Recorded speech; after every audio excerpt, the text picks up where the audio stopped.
She was just there for the season. Y'all starting to part off on some bullshit already. Krew Season Podcast. Hey, I can't even hear. Can I hear myself? Hold on. Krew Season Podcast. Different. We are back again. This is episode 109. Yeah, we can hear. Oh, there we go. Now I can hear. Damn, it's kind of loud now. Turn that bitch down. My ears hurt. Right there. Shit. How that is? That's better? Yeah. A little bit down, a little bit lower. All right. Mic check. 1 2 1 2. A little bit lower. 109. Oh, wait. A little bit lower. How that is? Right there. Nah, that ain't even mine. That shit wasn't even mine. Oh my God. All right. Krew Season Podcast. We are back again. This is episode 109. I think I said, did I say that already? Yeah, you did. Yes. I did say that. Seeing New Web, that's all right though. We here. Kenny T is in the building. Finally. Watch your tongue. What the hell? That just sound like a musket. I told you.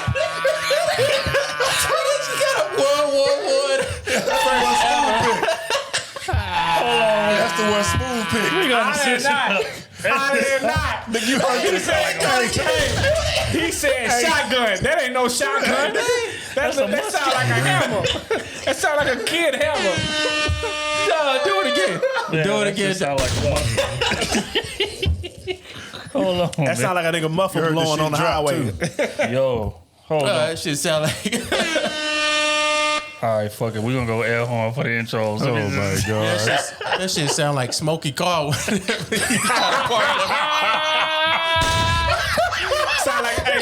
Sound like Smokey Car when he was trying to park it. God damn.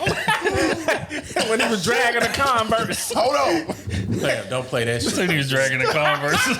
Don't shoot that shit no more. Don't shoot that little motherfucker no more. OT is in the building. You stressed out a bitch that's about to go back. I know we ain't getting no horn, man. Smooth was in the motherfucking building, man. What's happening? Man, you should have gave me the bitch ass cap. Yeah, let me give me that. Look We here, can't man. use that shit again. God damn. We just got a new Rodecaster Pro 2. Y'all got to be patient with us. We ain't set the soundboard up yet. This shit all over the place. Yeah. That shit sound like fireworks that went bad. Hey, I need my money back. That shit sound like... Oh, my God. How you fellas doing on this glorious day, man? I'm cooling. Lovely, man. You know, we got all the Payday boys Friday, we cooling. Yeah, that's a fact, man. What y'all gonna do with this billion after y'all hit this lottery, man? Man, when I hit it, man, I'm disappearing like I don't know niggas. Changing my name. I ain't had no friends from the GOAT give me. So I'm coming back to the podcast and I'm smacking all y'all like Bernie Mac did all them niggas at the train station. So y'all say Kenny T is in the building. I'm smacking all y'all and walking out. Oh, my man, God. I don't know, man. But that's an I'ma show a interesting lot of question. love. That's like, what if you hit it? What's the first thing you get? What's the first thing? First thing I'm doing? First thing I'm doing. If you was to hit that, you could spend $500K a day for 30 years. That's a fact. But the first thing I'm doing for real, I hit that. I'm paying all debt, everything. I'm lying. I'm not gonna get no cars. I was about to say that. I'm doing them out my head. Like, hold on. Hey, I'm not gonna get no cars or nothing, right? But I will hold a family nigga gathering with y'all, my peoples, everybody I would give money to. I will hold this gathering. Hey, I'm giving y'all $5 million apiece. It is not tax. They are going to tax your stupid ass. I had to pay taxes on the big money. You better believe you gonna pay taxes on this $5 million.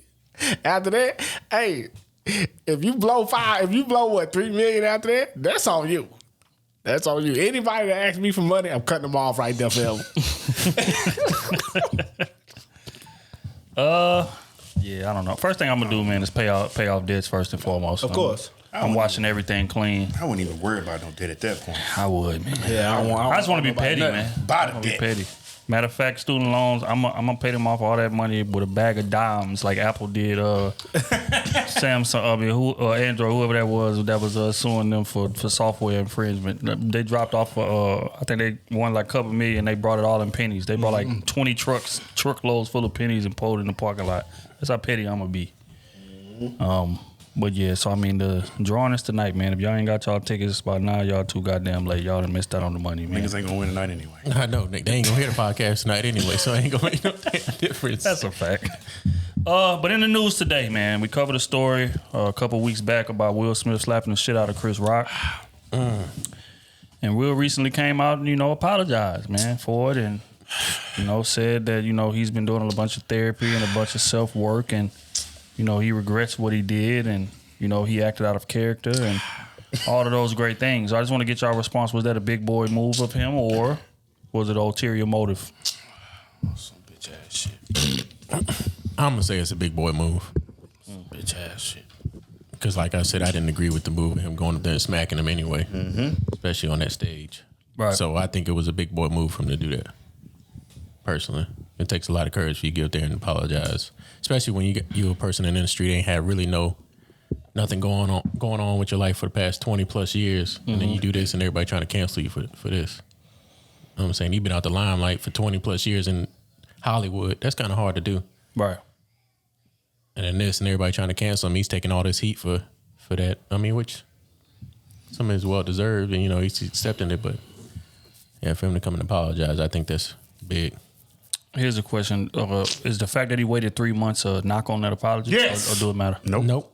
Yes. I think he took time to weigh his situation because I think he was still emotionally wise. You have the whole everybody that looked up to you beating down on you. Nope. He took that internally. And he went to go see a therapist and talked about what was going on, and then settled whatever grievances he had going on with himself.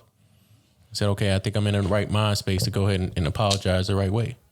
I think that's what you're actually supposed to do as an adult. You don't just come back. I'm with you, KT. A week later and say, "Oh man, I'm sorry, I did what I did." I learned a lot in the week. You ain't trying to learn from your mistake. Learned a lot in a week. That's some pussy. You ain't even learn from your mistake. You ain't even think about it hard enough. You ain't even go ask anybody else about what you did or read or weak. do any study about it. Goddamn, you gonna let me talk or you gonna keep on over talking? I'm letting Because you about to be Chris Rock number 2.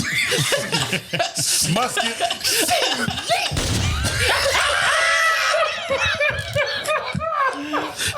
And I ain't apologizing. I wouldn't expect you to. You better not. But That's just like a civil war, because there's right? a lot of pressure that's gonna come with that. But nah, man, that's how I feel. Smooth. Your thoughts? You clearly have a bunch of opposition. Bitch ass shit, man. You know what I'm saying? I feel like you waited 3 months to see what it really was gonna do to you, and you seen them people pull all that money from you, and now you need to apologize to get that money. Because they pulled everything, not just one thing. They pulled everything from him. Every movie, everything he was doing. Give me that. They put it on hold. You gonna act a fool on our stage? They put it on hold. Man, they ain't put that shit on hold. They put it on hold for him to apologize, right? But 3 months passed. He felt like he was right. And if I'm in that position, I would have never apologized. Fuck y'all, I got $100 million. I'm gonna wait 4 years. Goddamn, I'm gonna go on vacation for 4 years and be good. It ain't like you gotta take care of somebody. Your whole family rich. All your kids rich from their own endeavors. He apologized because he shouldn't have done it in the first place. No, he apologized because his pockets. He shouldn't have done it in the first place. Movies. That's He why want to act. He want to act. He had like 3 movies he was acting in. Boy, as soon as that shit happened, they took that shit from him, boy. Man. They took that shit from him. They was If you were sincere about the shit, your fans was on you that day it happened. The night it happened, that whole week, they was on your ass. The whole week, your real fan, everybody that's been watching you your whole life was on your ass. If you felt like that, you should apologize then. But you wait 3 months. Man, he knew he was in the wrong the moment he did it. The moment that happened, he seen the effect of what happened. He even said it himself. The moment I slapped him, I looked at my boy's face. Oh boy, that was getting the award, and I knew I was wrong. Mm-hmm. So in that moment of all that shit, you knew you was wrong. You still got to process. But the only reason why, in my opinion, that I'm looking at 3 months, they took everything from. The only reason why you apologizing because you want shit back. Because me, I did 3 months. Boy, you never get an apology from me. I mean that. You know what I'm saying? If I never act again and no shit like that, I got $100 million. I ain't tripping. I'm rich forever anyway. My kids is rich. They got their own shit. I ain't tripping. Fuck y'all. And that's how I'd have kept it. For I'd have stood on that. And he was defending his wife. That's noble in my eyes. But they took all this shit from you, and now you wanna go back to the spotlight, and niggas don't want to give you these deals because of what happened. So now you gotta save face. Fuck all that. I ain't with that puss ass shit. That gimmicky ass shit, man. Fuck that. He don't mean that shit. He just mean that to get some money. Yeah, the irony is, man, is I kind of agree with both of y'all. I think apology was necessary because of the personal relationships, and I think he spoke to that. You know, yeah, Tony Rock was my dog, and Yep. you know, we've been cool, we've been knowing each other for years, and I hated that effect that it had on him and his moms, and So I think the apology was necessary for that reason. I mean, even though he said Chris Rock ain't responded, Tony Rock ain't responded, obviously, and he said that relationship is probably gonna be unrepairable. Which it is. We just gonna keep it real. So, but I still think you have to say that. But in terms of, do I feel like it was genuine? No. Because again, just listening to the vibe, watching his body, language and mannerisms and things of that nature, it sound rehearsed. It sound like he was studying his sheet of everything I wanted to say right before the camera came on. You could actually see him thinking while he's talking. But Will is a great actor, so he's gonna make the sad look convincing. He is a legendary actor. Do I feel like it was genuine?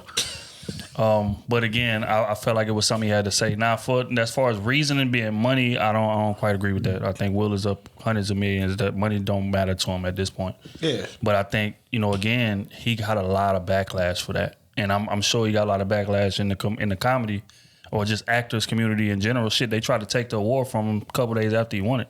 They was petitioning, trying to take it from him. So, to do that on that type of stage, like it's there are repercussions. I think they say that they banned him from it indefinitely or something for 10 years or something crazy. So there is going to be repercussions for that. So to, I guess, kind of quell those repercussions or try to make it as best as you can, you got to come out and you got to apologize. I just hate the fact that it took 3 months. Because it shouldn't take that long. Even if you didn't do it that night or the next morning, okay, a week. I understand. Hey, I done had some time to think about this. I felt like, I could have handled that differently. Whatever the case may be. But I don't feel like it should have took 3 months for you to come to that conclusion. But yeah, so that's my take on it. But in terms of, Chris Rock, do y'all feel like that relationship is going to be repairable? You think you going to ever see them on the same stage or working together again? You might, but it's going to be awkward. Yeah, it's gonna be awkward. It's gonna take more than, in my opinion, he can't get a hold of Chris Rock right now. So it's gonna take somebody that Chris Rock really respect. You know what I'm saying? And to repair some type of relationship with that. But getting on the stage, I don't know. I don't think so. I don't see them on stage together again, but I do think Chris Rock gonna accept his apology. I agree with that. Yeah. Yeah. I mean, but again, like I said, I know he was wrong in the first place. He knew he was wrong. He acted out emotionally, and it wasn't just that one joke. It was shit that had been building up. He said as much. He'd been embarrassed for a while.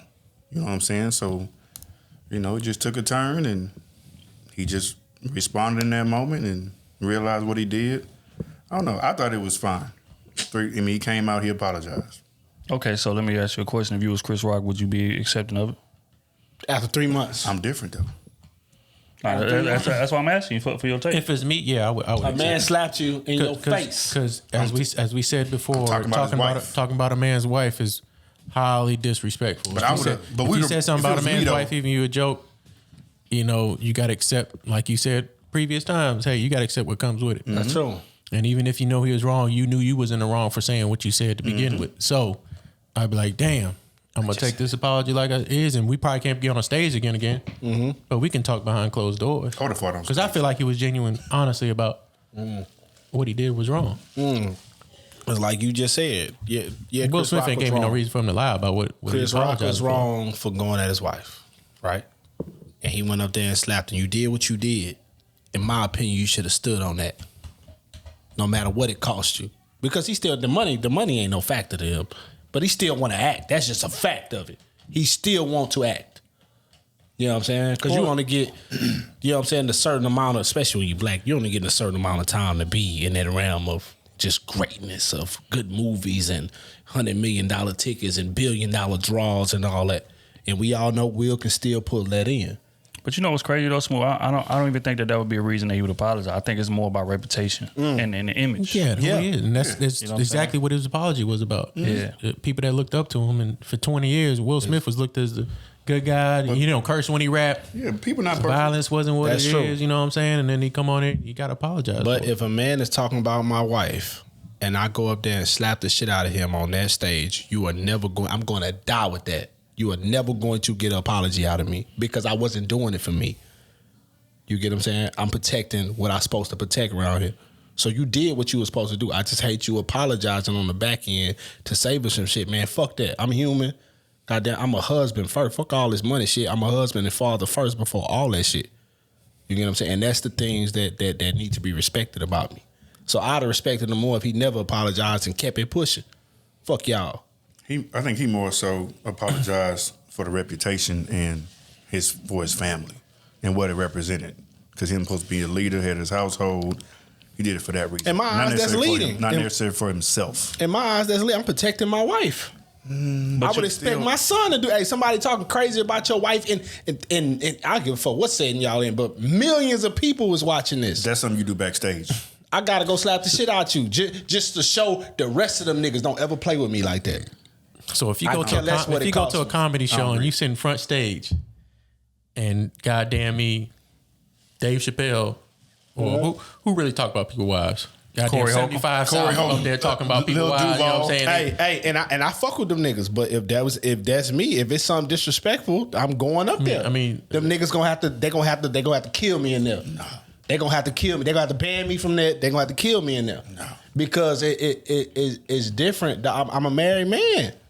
But you get what I'm saying? What I look like letting a nigga play with my wife like that and she feel uncomfortable. What I look like? Had Will not been in the history that he's been through, he wouldn't have reacted that way. I hear you. That was years of torture. Exactly. But for him to go up there and do that, you already committed now. You committed to this situation. I'm saying take it the whole way, man. Don't backpedal on none of that. That's the only part I hate is you backpedaling on what you stood for. Because to me, his reputation, it didn't hurt his reputation necessarily. He didn't backpedal. It did though. He didn't backpedal on standing up for his wife. He backpedaled on the actions of what he took to stand up for his wife. Right. And to be honest though, I think it did hurt his reputation a little bit. Oh, it did. Mm-hmm. It did because he was looked at as a good guy. But did anybody, any one of y'all look at him different? No, it didn't hurt his reputation in the black community. No, but in terms of his worldwide reputation, it did take a hit. I don't think so. I mean, because people were saying, even he said I felt sorry because I like ruined moments for these people, especially my co-hosts and shit, because he was up there for King Richard. So that was them little black girls that he was with, they mama, they family, and I done stole this from them. Mm-hmm. So now I done embarrassed myself. You know what I'm saying? And this is completely out of my character. I'm looking crazy. Mm-hmm. I'm looking unhinged. This is outside of my image. First off, he need to destroy that King Richard shit. That nigga's a whole bitch, but that's another subject.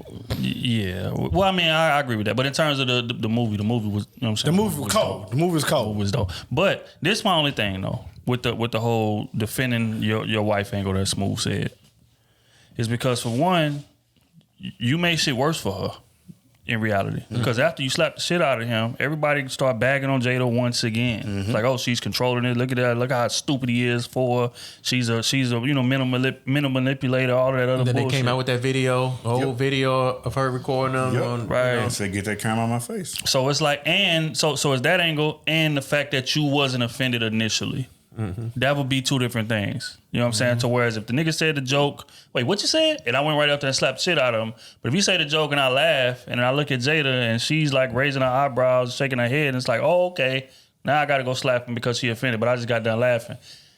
That kind of takes a bit of the, protection angle from it, because you was laughing right with him. You know what I mean? Mm-hmm. So now it's like, okay, this woman is controlling me. And again, that's what I think he was apologizing for. Is the fact that, for one, this was out of character. For two, I did it for the wrong reasons. For three, I did it in the wrong way. Mm-hmm.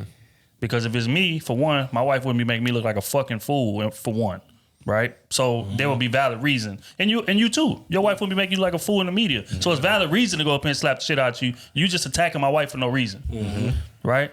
But even still, again, that's his wife. He stayed there. He dealing with it. That's his wife. If I want to address it, I'm going to address it backstage. I'm going to slap shit out you backstage because I got plausible deniability. I ain't going, whatever. People can, it's rumors. Oh, it's rumor Will slap shit out of him, but nobody can verify. So I ain't got to necessarily take a hit. But for you to do that on live TV at the biggest movie event of the year. Exactly. And it's completely out of character, his rep took a hit. It did. And I think over these 3 months, he done been thinking about that. He like, damn, niggas looking at me crazy. People that I thought had respect for me is like kind of turning their back on me, cold shouldering me. It's like my reputation took a hit. Money-wise, he good. Will up, man. He don't care about no money. But it's like, you know, that reputation is everything in that business. And that's why sometimes even you got to come out and apologize for shit you may not even feel sorry you did. Exactly. Because we got to protect the brand. It's not just me. My son is a rapper, actor. My wife is an actor. You know what I'm saying? My other son, you know what I'm saying? My daughter in music. I got to like salvage my ties and connections. You feel it. To make sure that they good. You know what I'm saying? So I think that's more what it was. And that's what I mean by I don't feel like it was genuine. What he said was right in terms of why he's doing it. I'm wrong, Oh, that's right. But I feel like the like reasoning for why he did it is he didn't say that in the video. The reasoning for it is I want to tighten my connections back up. I want to get my image back right. I want to get my reputation back right. Now, of course, he ain't gonna say that. But again, he's sitting in front of the camera like he about to cry. That didn't have that kind of effect on you. So that's why I'm saying the fraudulence came in. But as far as what he said, and he's right. He was wrong. There's no way around it. He handled that wrong. Crazy. So, all right, man. Let's get on to some petty shit, man. It was a man recently went on a date with a woman. He spent approximately $1,100 with her. She ended up finessing him on the first date. And he sued her. I'm gonna play the clip. He sued her? He sued her for his $1,100 that he spent. Did he get it back? I don't know. But we're gonna play the clip. I wanna get your response. I need to hear this. I need to see this. Get their time wasted, period. So a guy takes a girl out on a first date, spends $1,100 on the bill. No bueno. That's OD. The girl gets her ex to come pick her up from the date, and he doesn't hear from this girl again. Duh. And he files a lawsuit to sue her for wasted time. What do we think about this? Nobody likes to get their time wasted, period. So a guy... 1,100. What the fuck was they at? Was he right to sue? Thoughts? No. You a lollipop, my boy. No. You say he wasn't right to sue? You took an L, nigga. Damn. Hey, shout out to 8 at the table. That's where that clip came from. You got a whole L. You shouldn't have spent $1,100. $1,100? Sometimes niggas be thinking the more money they spend, the higher their chances is to get that ass. And she didn't give it up, and now they don't you feel some understand. type of way. It's the opposite way. The less money you spend, the more likely you gonna get that ass. I know more niggas that didn't spend a dime That's a fact. multiple times.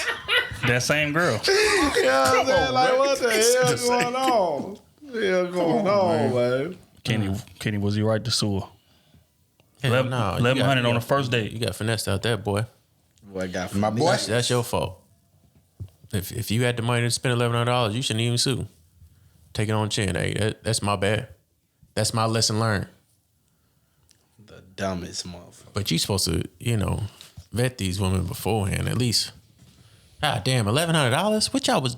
Where was y'all at? And that's the first date? I'm not First taking date. no woman on no $1,100 date for the... No. First off, where were y'all at? Where did y'all go? I mean, unless y'all went to Salt Bay restaurant, I can see you spending. Yeah. That's about it, bro. No. Miami. You know what I'm saying? They selling steaks for $500 on Still, first date, no. that. 6 ounce.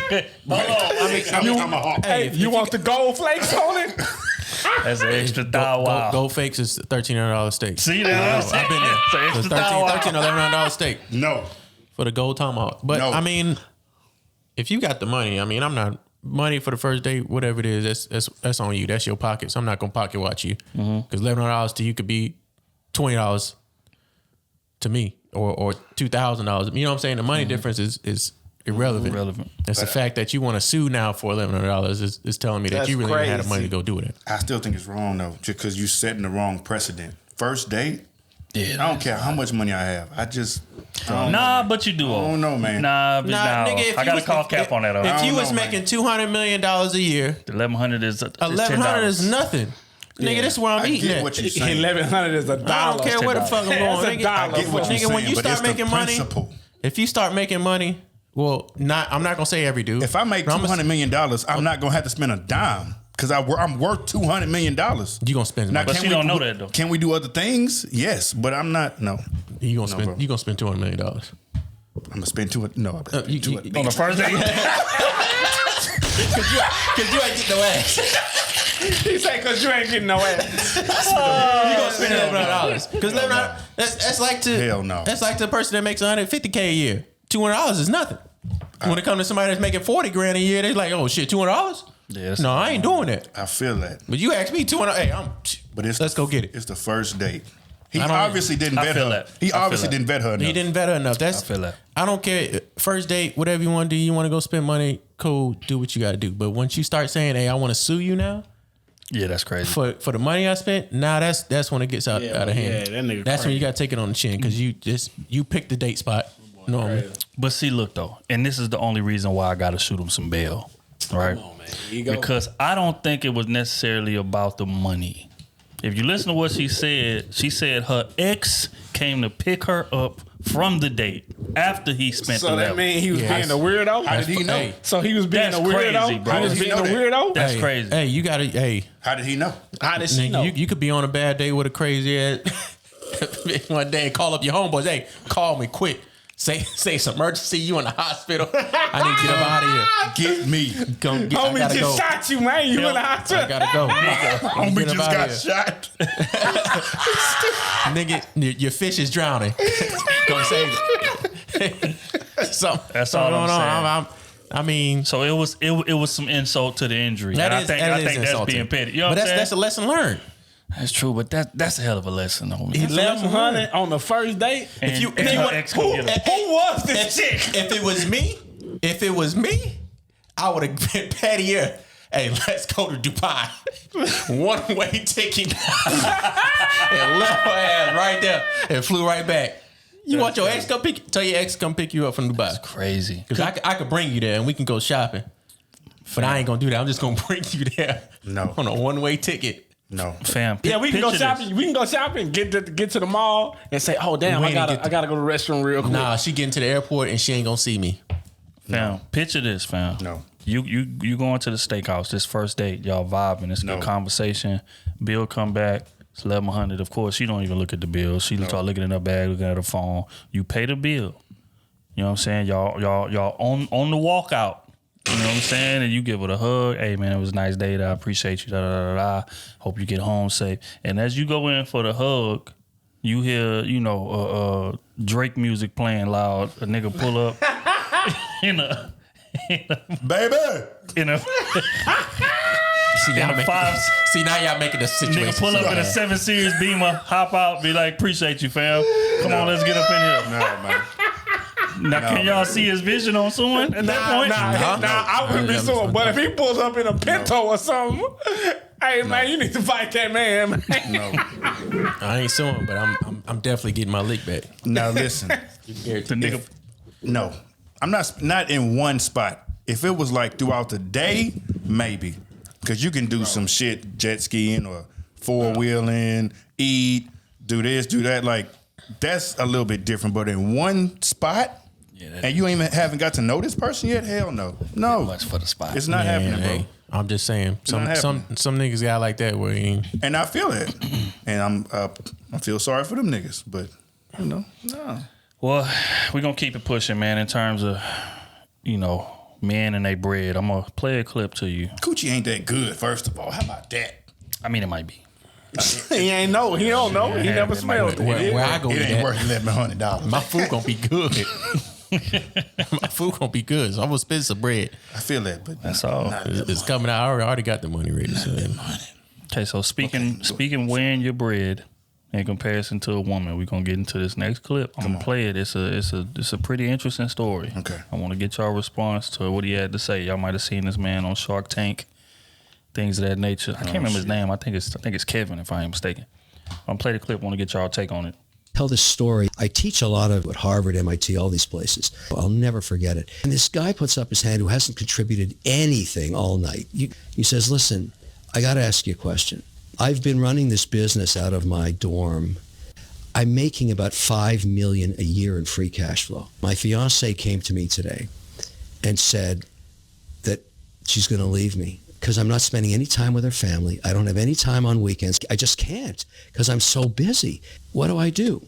Now the class is like you could hear a pin drop in there. And I said to him, wow, okay, I'm not Dr. Phil, but let me give you some advice here. Which one is easier to replace? The girlfriend or the business? Thoughts? You know which one. Damn, man. I say, what y'all headphones too loud? Not a mic. Oh, okay. Damn. Girls are like buses. Miss one, next 15, one coming. Just saying. No, do y'all feel like what the man said had some validity to it, or did he go a bit too far? Did he give him the wrong advice? This is his wife, mind you. This is not just a girlfriend. That's That's his wife? It's his wife. Hold on, what? Said That his wife came up to him and said she wanted a divorce because he running this $5 million business he ain't got enough time for. And then he asking Kev, hey man, what you think I should do? And he said, which one is easier to replace, your wife or that $5 million of your business? What's y'all take on that? Yeah, she ain't there. She ain't, in my opinion, she ain't loyal. She ain't loyal. You not really there for the grind. You there for what I can do for you. And now you want to be around me, but I'm running the business. what? That's real shit. Ain't no lie. Your wife knows, hey, this is my... That's just like a woman marrying Jeff Bezos and then telling him, hey, I don't want you around Amazon. Or you spending too much time around Amazon. Bitch, I built it. What the fuck are you talking about? You know what this is? This is my life. This business, an entrepreneur, especially if you get something to $5 million, that is your life. That is your livelihood. You leave that, what? You got to start everything over. No, Matt, what'd you say at first? You said she not there for you. She there for what you can provide for her. Yeah, That's she what you there for said. what you can provide for her, but now she wants some time. She basically warning you, hey, I don't want Pee Wee to come through. You know what I'm saying? She being kind of, how can I say that respectfully? How can I say this respectfully? Just I don't want to say it wrong. Just say it. I don't want to say it wrong. I don't get what you're saying. You going She don't want Pee Wee to come through right then and there, so she warning you, hey, if you don't be home, I'm gonna have Pee Wee come through. But she already know what she signed up She for. gonna make, basically you saying she gonna find someone who gonna make time for her. Yeah, you know what you signed up for. I got a business to run. I can't just sit down. I can't be on vacation all day. You know what I'm saying? I'm making deals. I'm planning new businesses and all these type of things. And now you want me to stop all that to be at the crib? He said he bringing in $5 To do million what? a year. $5 million a year is a lot. To do what? To kiss on you? to be a husband. I don't do know. what? To be a husband. I mean, I don't. Do you think financially? Women say all the do you time, a man needs to provide. She is in a position to where she never have to think about money, never have to think about working. That comes with a sacrifice. If we gonna keep that a bean, No, it don't. we gonna keep. You mean? It don't. So any man out here can go get $5 million a year and not No, have I to didn't- sacrifice nothing? I didn't say. Time is going to be sacrificed. I didn't say you have to sacrifice time. You could pick what you sacrifice. Oh my God. If it's your business, you the CEO, you could find somebody else to help you run that business. To make time for your And then family. you lose money. To make time for your family, how important is money to you in your life, and then having a partner grow old We with all and know. not die alone? We Because all that's know. what you say all the time. Okay, Obviously very but important. we all understand that is important. But we also understand my legacy is what drives a man of that caliber.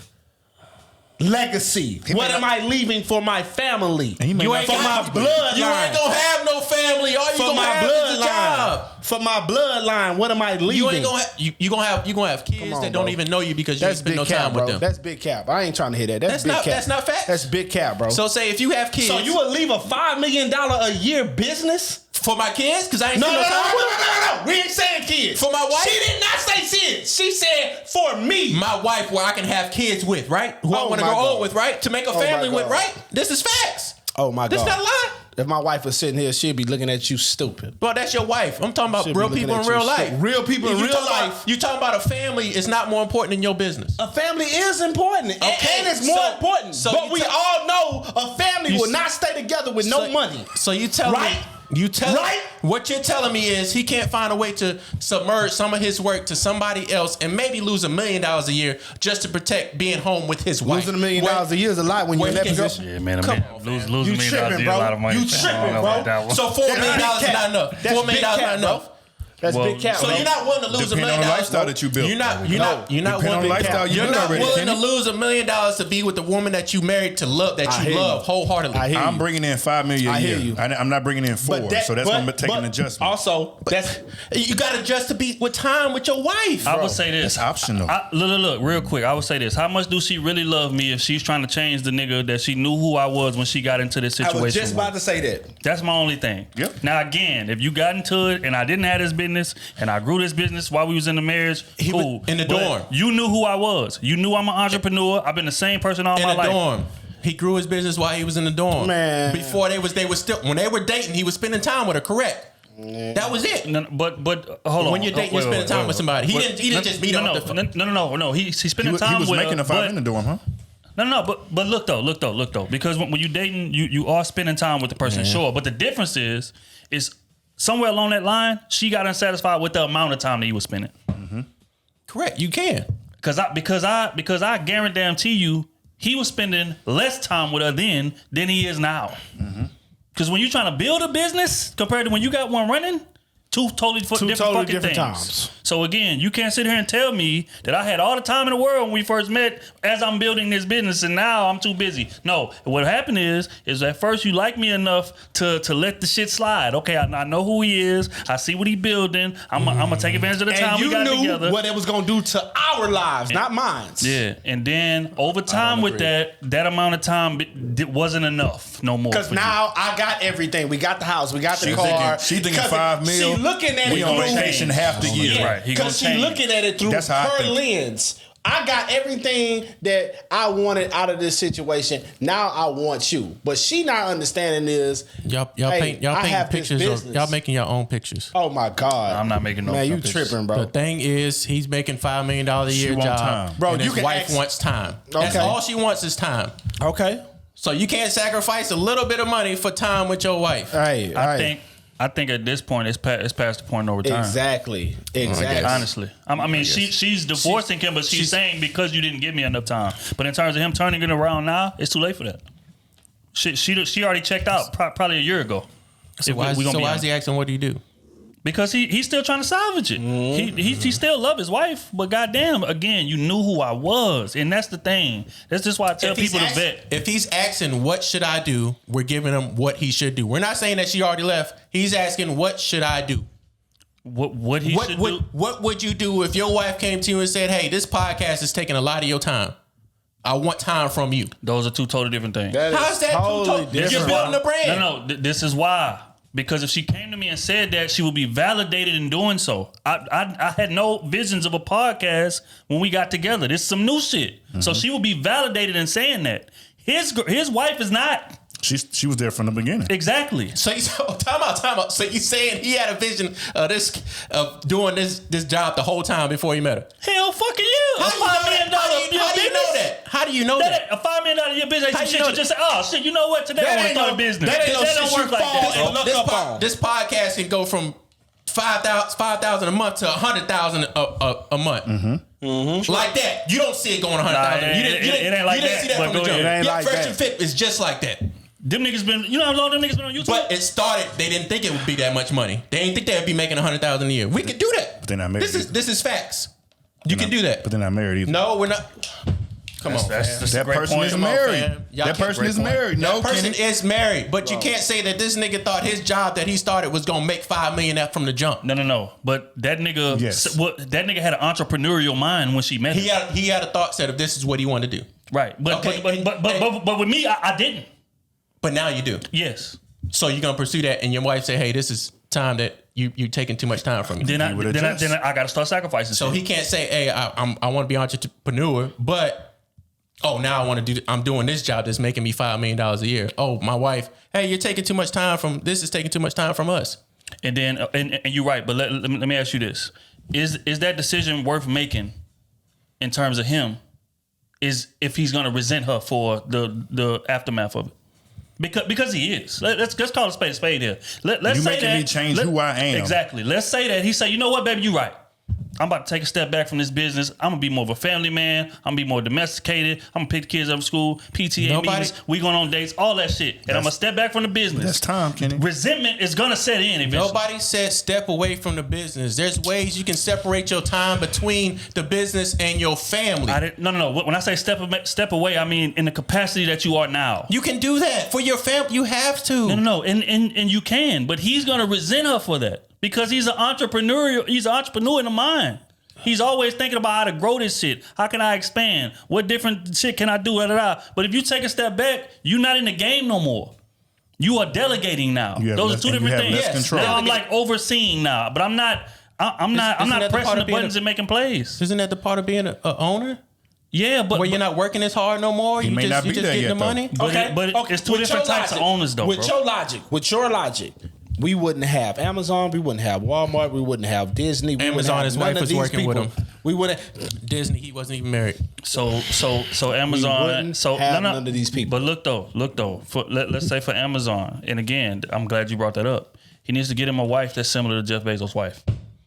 So my advice would be what Kevin told him: get the divorce and go get you a wife that's more understanding of the business that you're in. Plain and simple. Because if you sacrifice your passion for her, you're gonna resent her for it. Now we can sit there and say that's what he's supposed to do, all that shit. And so you're telling me Amazon doesn't have a board of directors? They do. Okay, they do. So you telling me he's the only one that's making all the decisions? But he's still hands on a lot. He's the engine that's driving that motherfucker. They just got that. As they was building, he didn't have no board. It was him.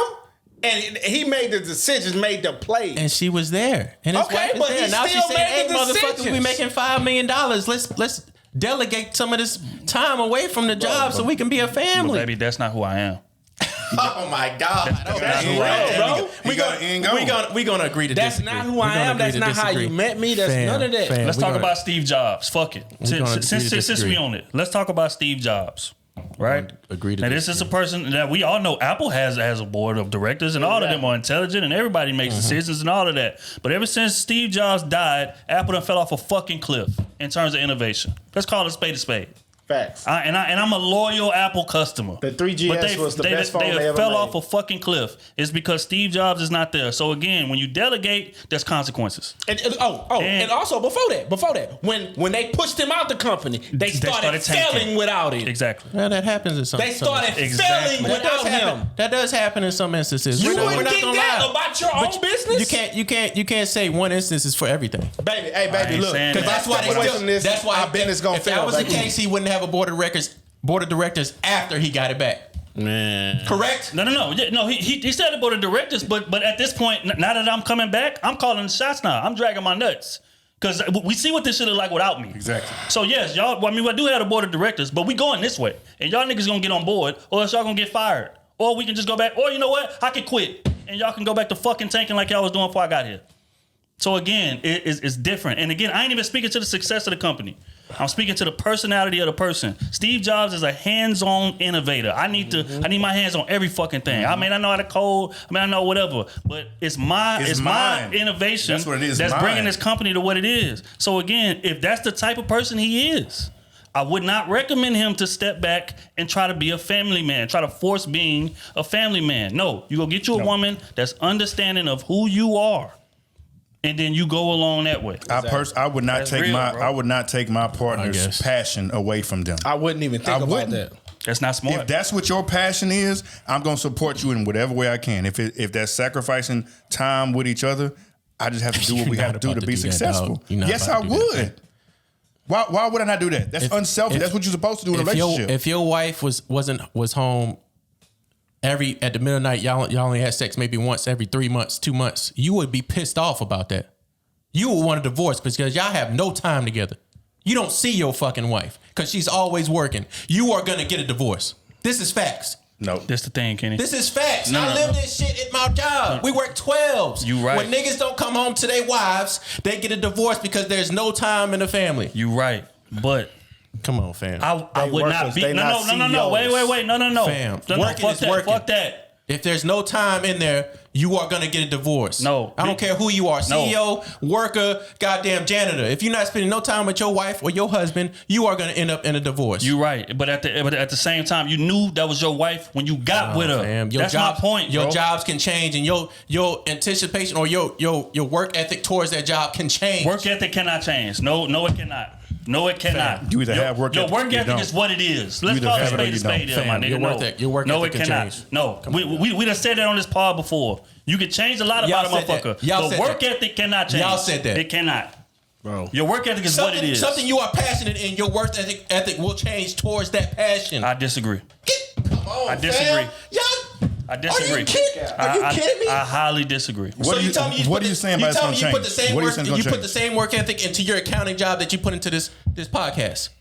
Tell me, no, you don't. So your work ethic does change. No, but my work ethic is the same. My work ethic for this pod is what it is. For the pod, it's gonna stay the same. Let me give you an example, right? Damn. This is what I mean You by it, mixing though. stuff up, Let me man. give you an example, though. Let me give you an example. They up here lying. That nigga That's They bullshit. up here lying. Let me give you an example, though. Your Let's say- passion for that specific thing is not gonna change. Wait. Hold tight. This the example. My passion for this pod now, right? Let's say, again, whatever we making now. If we get a big contract or whatever, let's say we start Coming making soon. 100 million, 10 million to pod.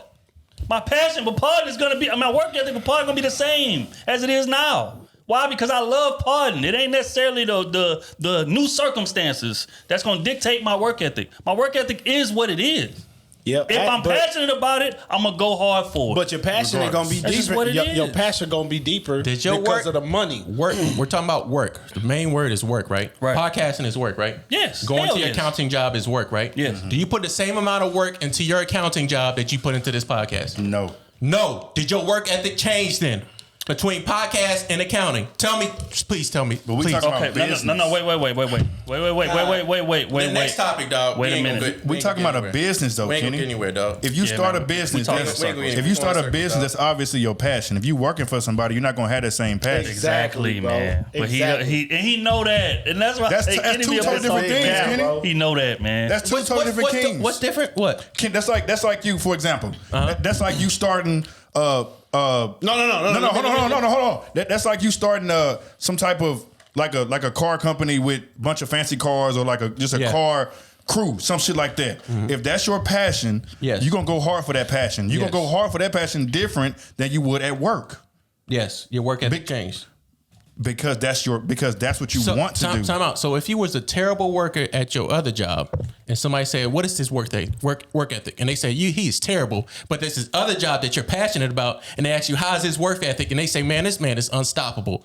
That's because that's what you want to do. That's your business. That's just what I fucking said. Your work ethic will change towards your passion or what you want to do. We're So saying, but the we're when saying you find something that you're passionate about, your work ethic will CEO, change. that's his passion. and your time put towards that specific passion will change. So you the honestly, CEO, that's you his actually passion. proving our And point. you won't know that as a The married CEO, that's husband or a his wife. passion. But you actually proving our the point. CEO that's his passion Because that's his entrepreneur. That's his thing. That's his.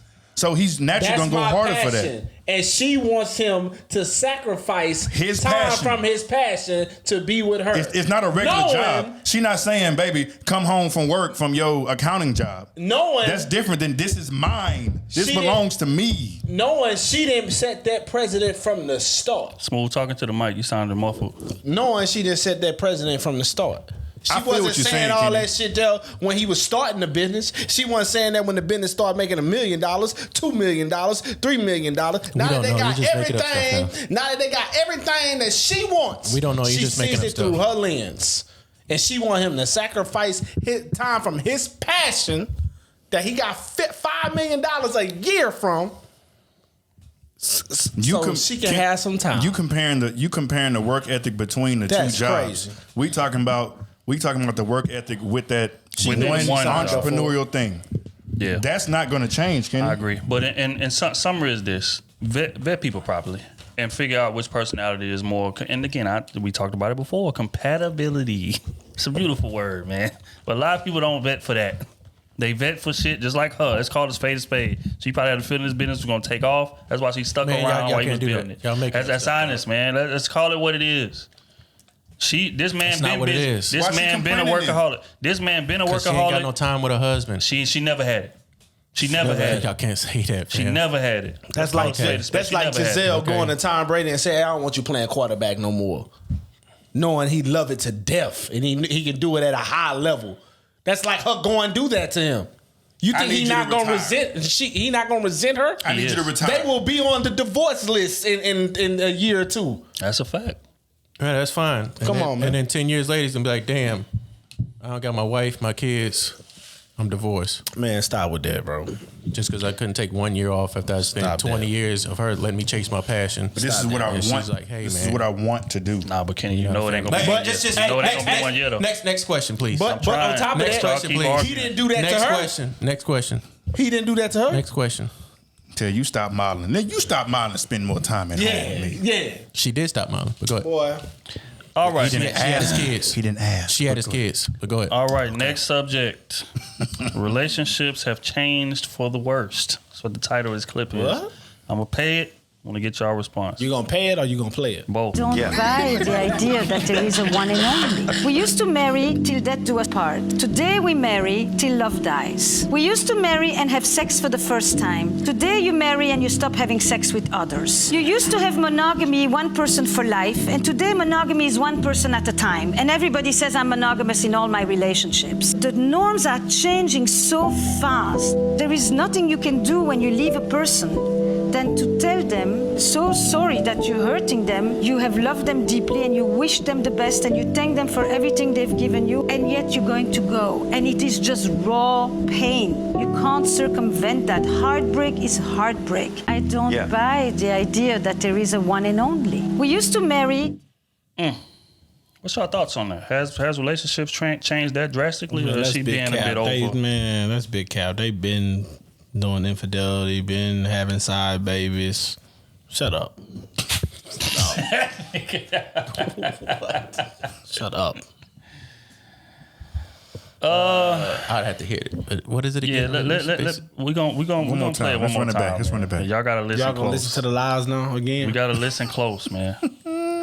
Hold on, let me see. Damn it.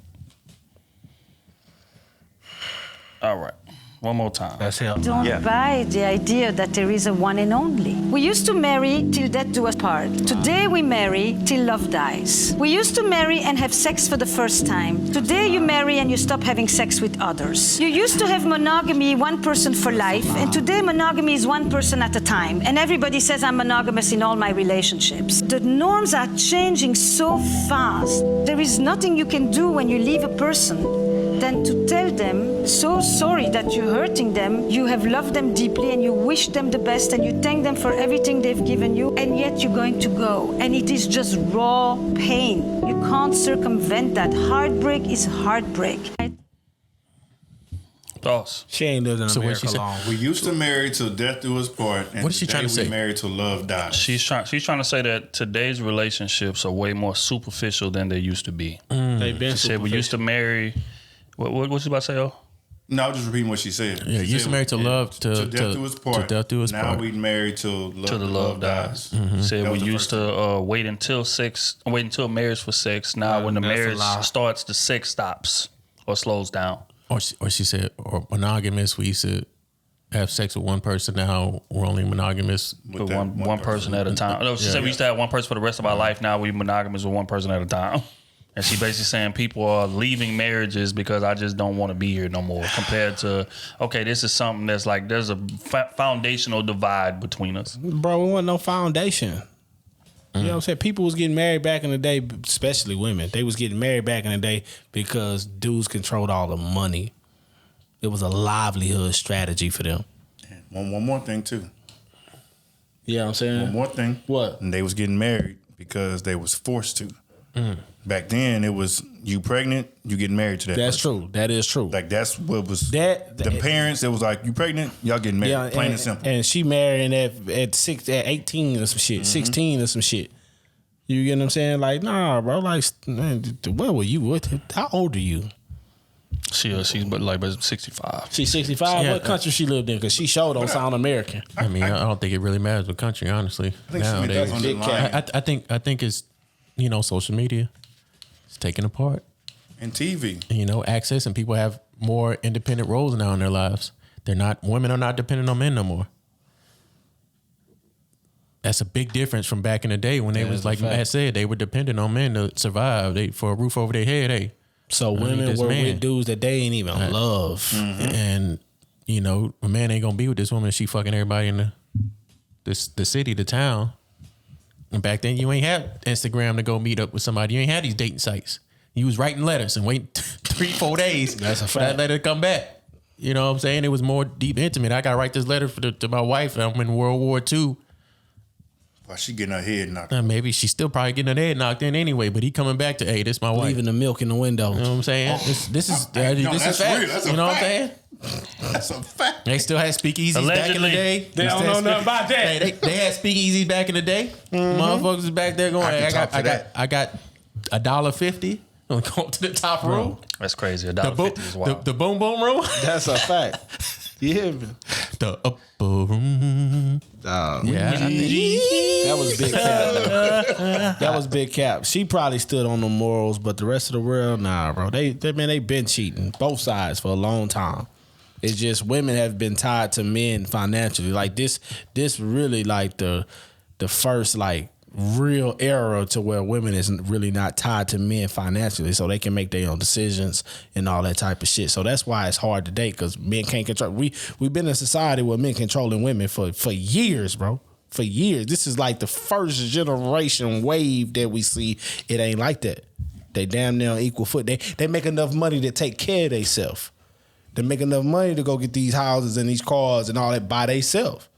So now, you know what I'm saying? They looking at it like, I want what I want, because that's what men was doing. Men was doing that forever. I want what I want. Especially if you make a certain amount of money. Shit, I want a certain caliber of woman. I want this particular thing. That's how women are doing. I don't blame them. It's the game. But the problem is they can't be like us. That's true. But I don't blame you, because you've been subjected to our will for hundreds of years. But I feel what you're saying 100%. But the women need to know they do not dictate the market. Yeah. Well, they do to a certain extent. However, like, the women are not going to make money and then propose to a man. Nah, they're not going to ask for your hand in marriage. No, they're not doing that. If you were, then that would be a little different. That would be different. But next generation of women will, though. The men out here, if you want to get married, you have to fit what a man would want, essentially, for you to get married. Like, if you want to get married to a man that's super successful, like, you need to have your shit together. You need to not talk back. You need to be able to compromise. You need to be able to cohabitate, like all that stuff. Cooperative, like work together. And if you're not working together, you want to be independent, hey, it's not going to work for you, because you're going to want to always do things by yourself, or you want to do things because that's how you've always done it. And if you're not willing to work or compromise, that shit just not going to work. Y'all can't do what we do. And you know what I will say? This generation of women that we in that's getting this money right now, they're going to be the generation of women that showed the other women coming up what not to do, as far as like throwing the money in their men's face and all these. Because from a woman's standpoint, money does not keep a man. You can rent a man. You can rent a man all day. But marrying that man, him being with you and all that, that don't keep y'all like the other way around the table. Like, money will keep a woman. You have a certain amount of money, money will keep her. Mm-hmm. You get what I'm saying? She'll tolerate it. Exactly. She'll tolerate a few things. Or even if she don't like you like that. You know what I'm saying? If you got enough bread for real, she understand her livelihood. I don't want to do nothing. This man take care of me. He a good dude. She will stay there. Mm-hmm. You know what I'm saying? And be loyal. And still not like you like that. You can't be no loyal. Men are not like that. Men are not built like that. So we're going to see a lot of women making this bread. We see it all day now. Women making this bread, real money, and be lonely.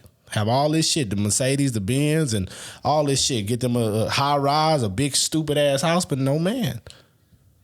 And that's going to show the other kids, damn, you got all this shit and you alone? I don't want that. You know what I'm saying? So the other kids are going to pay attention to this shit that you raising and be like, hey, yeah, I can go get my money, but I'm also know when to calm it down and chill and let my man do what he need to do. You know what I'm saying? So I feel like this generation is going to be that catalyst for that.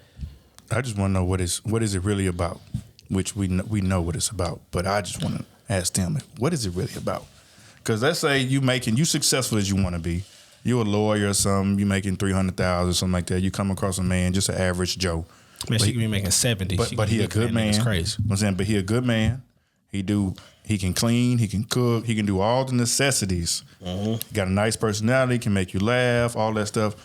But if you making significantly more, if she is, I'm saying, if she's making significant, she's not looking your way At all. So what is it really about? At all. Because you got the money to take care of everything. The man holding down the household, he can pick the kids up from school. He can, you know what I'm saying? He can be the what you call the house husband. He could do that. You know what's the difference? But they not. Come on, They don't look at it like we look at it. I mean, bro, Come on, man. let's just face it, dog. It's supposed to be a team. A dude making bill $5,200 for real. You know what I'm saying? He'll tell his wife, hey, bro, you ain't, you know, a loyal woman. Hey, bro, you ain't got to work like that for real. You know what I'm saying? Just take care of the crib. I make enough money to put us in that great neighborhood. I make enough money to still put our kids in private school. And I make enough money to put us 2-3 trips a year. You know what I'm saying? Without it hurting us and us struggling. This is what I make enough money for. It ain't about love. But women won't do that same trade. It ain't about love. You know what I'm saying? A woman making a bill $5,200, she ain't looking for companionship like that for real. You know what I'm saying? All right, you can not have the bread like that, but are you a loyal person? Are you a good person? Can you raise our kids? Can you be the leadership? The woman ain't looking at. She's looking up and wanting that. She's looking up like, but she don't understand. When you look up, you got to realize if they're a single man and they got that type of money, it's 1 million women want that man. You know what I'm saying? Then on top of that, if a man's making 200 and he popping, are you fine? Are you even fine enough to even talk to this man? No matter how he looks, because he understands what money does for a man. You know what I'm saying? An ugly dude with money knows I can have the prettiest women around me. You know what I'm saying? Because I have money. You know what I'm saying? If an ugly dude ain't got no bread, they ain't gonna have no pretty women. That's just how it works, bro. We see it all the time. All the time. You saying women don't bet men for personality? Is that what you're saying? Hey, man. No. I think Not the many. I think the other thing we gotta look at here is also, I agree with you, Matt. I agree. But the other thing is, some of these women, when they get in a relationship with dudes that have less than them, they have to cope those men's egos.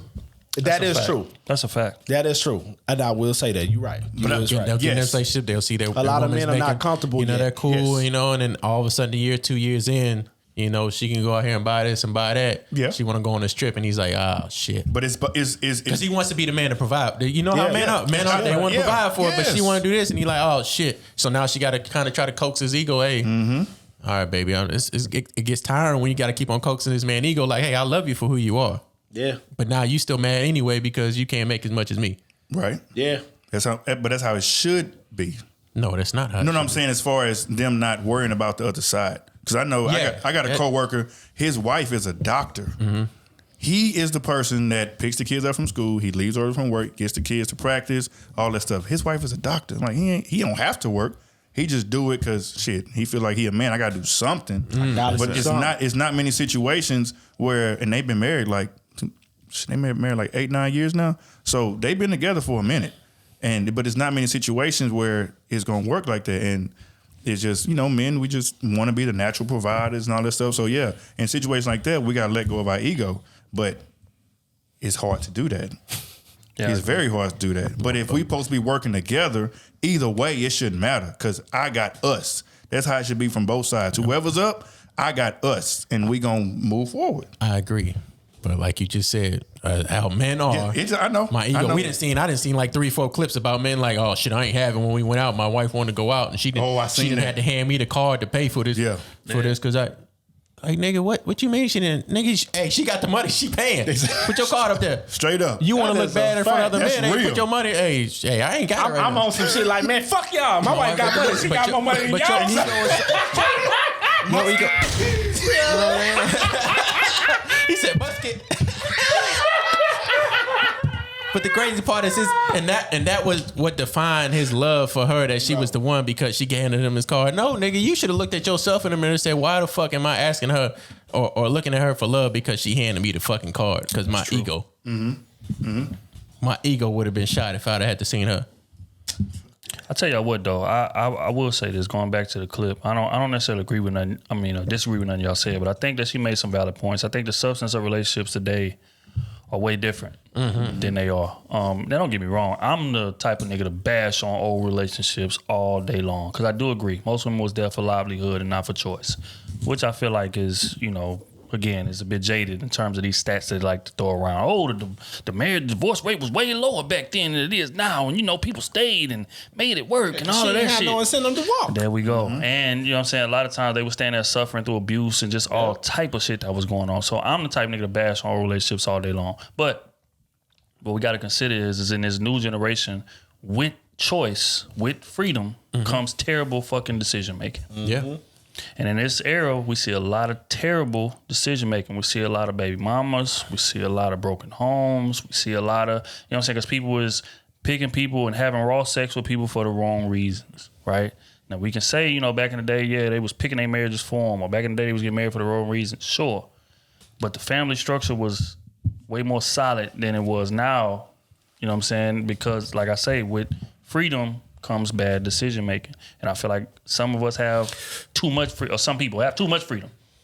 Some people just should not have freedom. That's why you have bosses and you have workers. Because some people decision making is just horrible. So I feel like what she's saying in terms of the substance, in terms of the foundation of relationships in today's era is way less than it was back then. You know what I'm saying? Like, let's just keep it real. Especially in the black community, our women don't even respect us for the most part. And the reason I know they don't respect us is because they constantly trying to compete with us. We the ones oppress y'all. Exactly. We ain't own nothing. How we gonna oppress something we don't own nothing? Yeah, they literally called us the white people of the black community. I ain't never heard that, but Yeah. damn. Yeah, they have. It's a whole article on it, all of that good shit. But so with that comes a natural divide within our community, and that's fucking up the relationships. Don't get me wrong, women out here getting to their bag, they got freedom, they out here achieving. I'm all for that. High education rate, all that good shit. But what comes with that is unintended consequences. And some of those unintended consequences are, I don't respect the man that I'm with per se. I'm marrying this man to check off a box on my list. I ain't really compatible with him for real. I don't really respect his leadership for real. And to be honest, I'm gonna get in this situation and I'm gonna try to lead this motherfucker because I'm making more money than him and I'm more educated than him. I'm smarter than him. How you gonna tell me what the fuck to do? So that's what this new generation is kind of ushered in. Now, there are some people in this generation that's getting it right, but they are people that have good decision making. But for the most part, most people don't. They don't have good decision making. Yep. So that's why we have so many broken homes. So I think what she's saying has some validity to it, especially in terms of the withholding sex thing before marriage. I feel like that right there will solve a lot of our issues. But fact is that people want to have raw sex. They want to do it with who they want to do it with. This is a sexually liberated environment and all of that good shit. Oh, we weren't raising our hands? Nah, we ain't raising that. Keep pop. In my opinion, keep popping that thing. You hear me? Right, but with that comes men who walk into this motherfucker and not respecting the women as much as we should, right? Because back in the day, when you had sex with a motherfucker, like, it was an accomplishment. I had to earn this. Yep. Like, we done went on dates. I done talked to her family. I done asked her dad's hand, hey, can I please take your daughter out? And all of this. So by the time the sex happened, I felt deserving. Now, you got chicks, you would follow a chick today on Instagram and be smashing by tomorrow. Be smashing the same day. Man, you could Same day. She'll throw it at you. You don't even have to ask. You might have been able to do that back in the day too. Yeah. She'll throw it at you. You pass a number over. She hit your beeper that night. Y'all might talk for one night. No. But My see, you talking about a family beat. ain't home. I'm talking about even back 40. I'm talking about 70s, 80s, 60s. Man, I don't know what the fuck going on in the damn 60s. They was in goddamn speakeasies playing cards and fucking and speakeasies. having side Let's be kids real. But see, they had to sneak out to do it. It was way more hurdles in the midst of them making dumb decisions than it is now. Now you don't have to go nowhere. I could be in my bed. They ain't have to sneak out to do it. Goddamn husband, come on, say, baby, I've been working all day. I'm going out to the goddamn bar to meet with the fellas. Nah, I ain't talking about that. I'm talking about the courting stage. For one, they was getting married earlier. Oh, they were 17, 16, 18. You know what I'm saying? So again, a lot of them weren't old enough to get no speakeasy unless they was sneaking out to go do it. But today, you don't have to go to no speakeasy to meet a motherfucker. I could literally be in my bed scrolling and pick somebody I like, and now I'm fucking them tomorrow. Raw. Now I done got pregnant. I ain't had time to vet this person. This man feel entitled. He ain't earned a damn thing, but I done gave him the best part of me You know what I'm saying? So again, that You that attractive, kind I'm Papa attractive. Let's was do a it. Rolling Stone. That's real. What you think that song was about? Wherever he laid his hat was his home. And when he died, It wasn't wrong. what that means is that he nigga was in there wild. Look out, baby. Here I come. I'm tired of y'all niggas, man. I'm so sick of these niggas, man. Hey man. But nah, but honest. So again, just to summarize, I ain't gonna stay on this too long. But I think what she says has some validity to it. I think there are some adjustments we can make in this modern era in terms of vetting, in terms of withholding the benefits that a motherfucker gonna get from you when he's in a relationship until y'all actually in a relationship, and vice versa. You know what I'm saying? So that's just my take on that. But we're gonna move on to the next situation. But I still want that ass. Musket. I'm still trying to beat. I was just chopping Hey, shout out to Beatbox. musket. This nigga here, man. All right. Now we gonna move on to a bit of a lighter subject. Okay. Bit of a lighter Wet. subject. I love what is funky. Is it? Does. Oh my god. All right. It says, "Is another man buying your woman breakfast cheating?" I'm gonna play the clip. I want to get y'all take on this. Somebody hit me up and they asked me if I ate today. And guess what? I didn't. And neither did my daughter. We were still in bed. So I said, I'll have some French toast, scrambled eggs with cheese. And you know, my daughter wants the same thing. Hold on. And guess what? I received it. I told Andrew that I received this morning. He was only mad at me because he thought that I was saying him to get him mad. And I was not. I was just being the open, honest sin I am. So for this person to send you this food, they had to have your address? That's a fact. That's what I said. That's the first thing Yo, let me tell you something. If the motherfucker gets my fucking address over some motherfucking scrambled eggs, toast, and motherfucking Cheese, yo, I unsent it. I will go fucking crazy. I'm talking about. You heard her. She tried to use the app. My child's like, I unsent it. It was Instagram unsent. Thank you. I would lose my mother fucking. Okay, well, he's mad at me right now. He should be. But that's okay. I ain't Because, mad. you know, I saved you money, babe. I don't want to hear none of This that. nigga fed my baby. Somebody hit me up. No. nah, we ain't going. I'm going immediately. We ain't riding. Immediately. I want a taboo. Immediately. I need a taboo. No, Bro.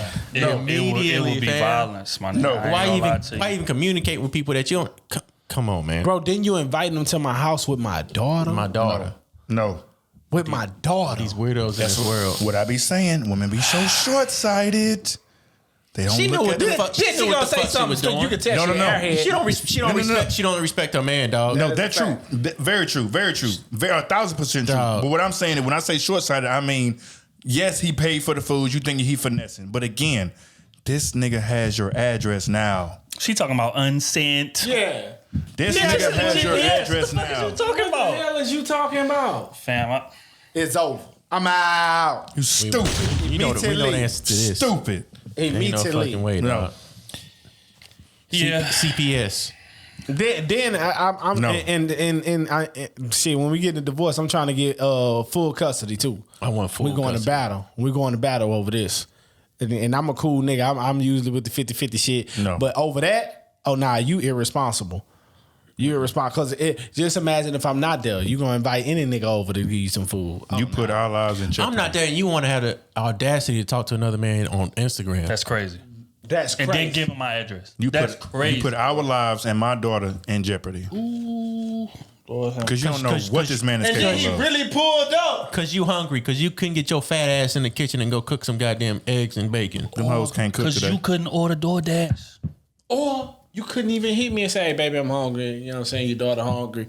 Can you get some food for That us? man got my address off some food. She thirsty. That's crazy. She's single now. And then that's she- honest. she bro. don't That man understand. got my address off some food. Then she don't understand. You don't know who this dude is. This nigga what know I'm what saying. know She where know to who it stay is. at. She probably a nigga No, that she didn't but I'm already saying- clap. Yep. Yeah, exactly. that's true. Come That's on. true. Let's But tell you the don't- truth. You don't understand. I don't like, want to assume that. I'm not gonna. He assume. know I where am. you stay. He beat. He can pop you. Come on, man. He can pop your husband, which is the father to your daughter, fam. Like this shit can go ugly in many different ways, and you just inviting niggas to your house over some sausages. Any dude that know you in a that nigga bringing meat and trying to lay meat with my daughter there. bro, it's over, man. It's over, man. Fam, any dude that's willing to do that has no respect for his livelihood. And then on top of that, old boy don't respect his Or own yours. life. He don't want his life. That's what I'm saying. He don't. Oh, you got a man? I don't care. I'm still gonna pull up to. I'm gonna pull up to another man's crib. Because with her I telling would me never do that. I'd had to pull up on him. But hold on, Call that nigga again. did they order DoorDash or did he drop it off? He dropped it off, bro. Was that clarified? Either way, he got the address. Oh, I know. Either I know. way. I'm just. Either way, so you know Either what? way. So Nigga smooth crazy as hell. But look though, but again, because now that he got the address, so now as your man, my mindset goes to, okay, sure, my daughter's in danger now and all of that shit. Like, he know where I stay. He got the drop on me. So again, we automatically got tension because he wants you. Ain't no nigga sending no breakfast to the crib unless he want to beat. So let's call it space. So now we got tension. He got the drop on me for And one. then the way he asks, did you eat this morning? You know he wanted. Nigga asking you that, you know what time it is, bro. I mean, Come on, Indeed. man. So Did you eat? So now that he got the address, I gotta go to work. I gotta be gone. Knowing so that he you gonna in a be relationship. he gonna be coming through sliding, beating your girl down, bro. Knowing That's that honest. you in a relationship. I don't care what she say. I'm gonna think that in the back of my head. Yeah, That it's shit over with, With, bro. He my, already- with my daughter home, The she gotta hear moment you getting your said cheeks that, clapped in my mind, he beat that time. As soon as he brought the food, you went out and domed him up. He beat in the garage or something and dipped. And you can't tell me it didn't happen like that. And it's over. That's real. It's over. Or he beat before that. He beat before. So that's that. why he had the audacity to pull up to a man's house or to. Yeah, thinking he was gonna That's beat crazy. again. That ain't right, fam. That's crazy. And the reason for her to laugh about it too, even more disrespectful. But go ahead. Oh man, She don't respect him. no At all. Did you see her face? Nope. She was like, I mean, it's just. So he's mad about it, but Man, all right, would have 'Cause- mushed. See, Because she know the man that she with. all right. How about that? That's another angle. She know the man that she with. Because if true, it was a too. nigga that she really respected, That's true, she too. wouldn't have done that. Well, she got a kid too. She might try to play that role. Okay, you want to leave? Okay, cool. I want full custody. okay, well, I'm about to. Wow. All right, well, I'm about to screenshot this little message exchange, this little video clip. We're gonna show this to the judge about you putting my daughter in danger. I need full custody. Taking Full it, and custody. taking it She like can't. that. And I want child It's support. a fact. She got bad decision making, judge. And I make more money than her. That's just honest. And I look better than her. And my house Cook better than you. I dress better than you. My car better than yours. I smell better than you. I get more hoes than you. Hey, my lawyer better than yours. that's what we gotta add to the soundboard. I'm about to go find that shit soon. As Gotta add that. No, that shit is hilarious. All right, man, we're gonna move on to the next one. It was a clip that got sent to us, and they was talking about. Imagine if men told women they have to earn our love and protection before we give it to them. I'm gonna play this clip. I want to get y'all take on what they had to say. Okay, let me hear it. Woman needs love, a man needs respect. But it's almost easy for us to say, well, he can get my respect when he earns it. Can you imagine if your husband said she can have my love when she earns it? Just as much as women need love, your husband needs respect. Not only was he created to be able to need this, to receive it, he was built that way, he's going to be drawn to the places where he actually does receive it. Whether it's his workplace, you know, some of us are like, why is he always out of the house? Why doesn't he like to be at home? Why does he always feel so grumpy or look so grumpy when he's at home?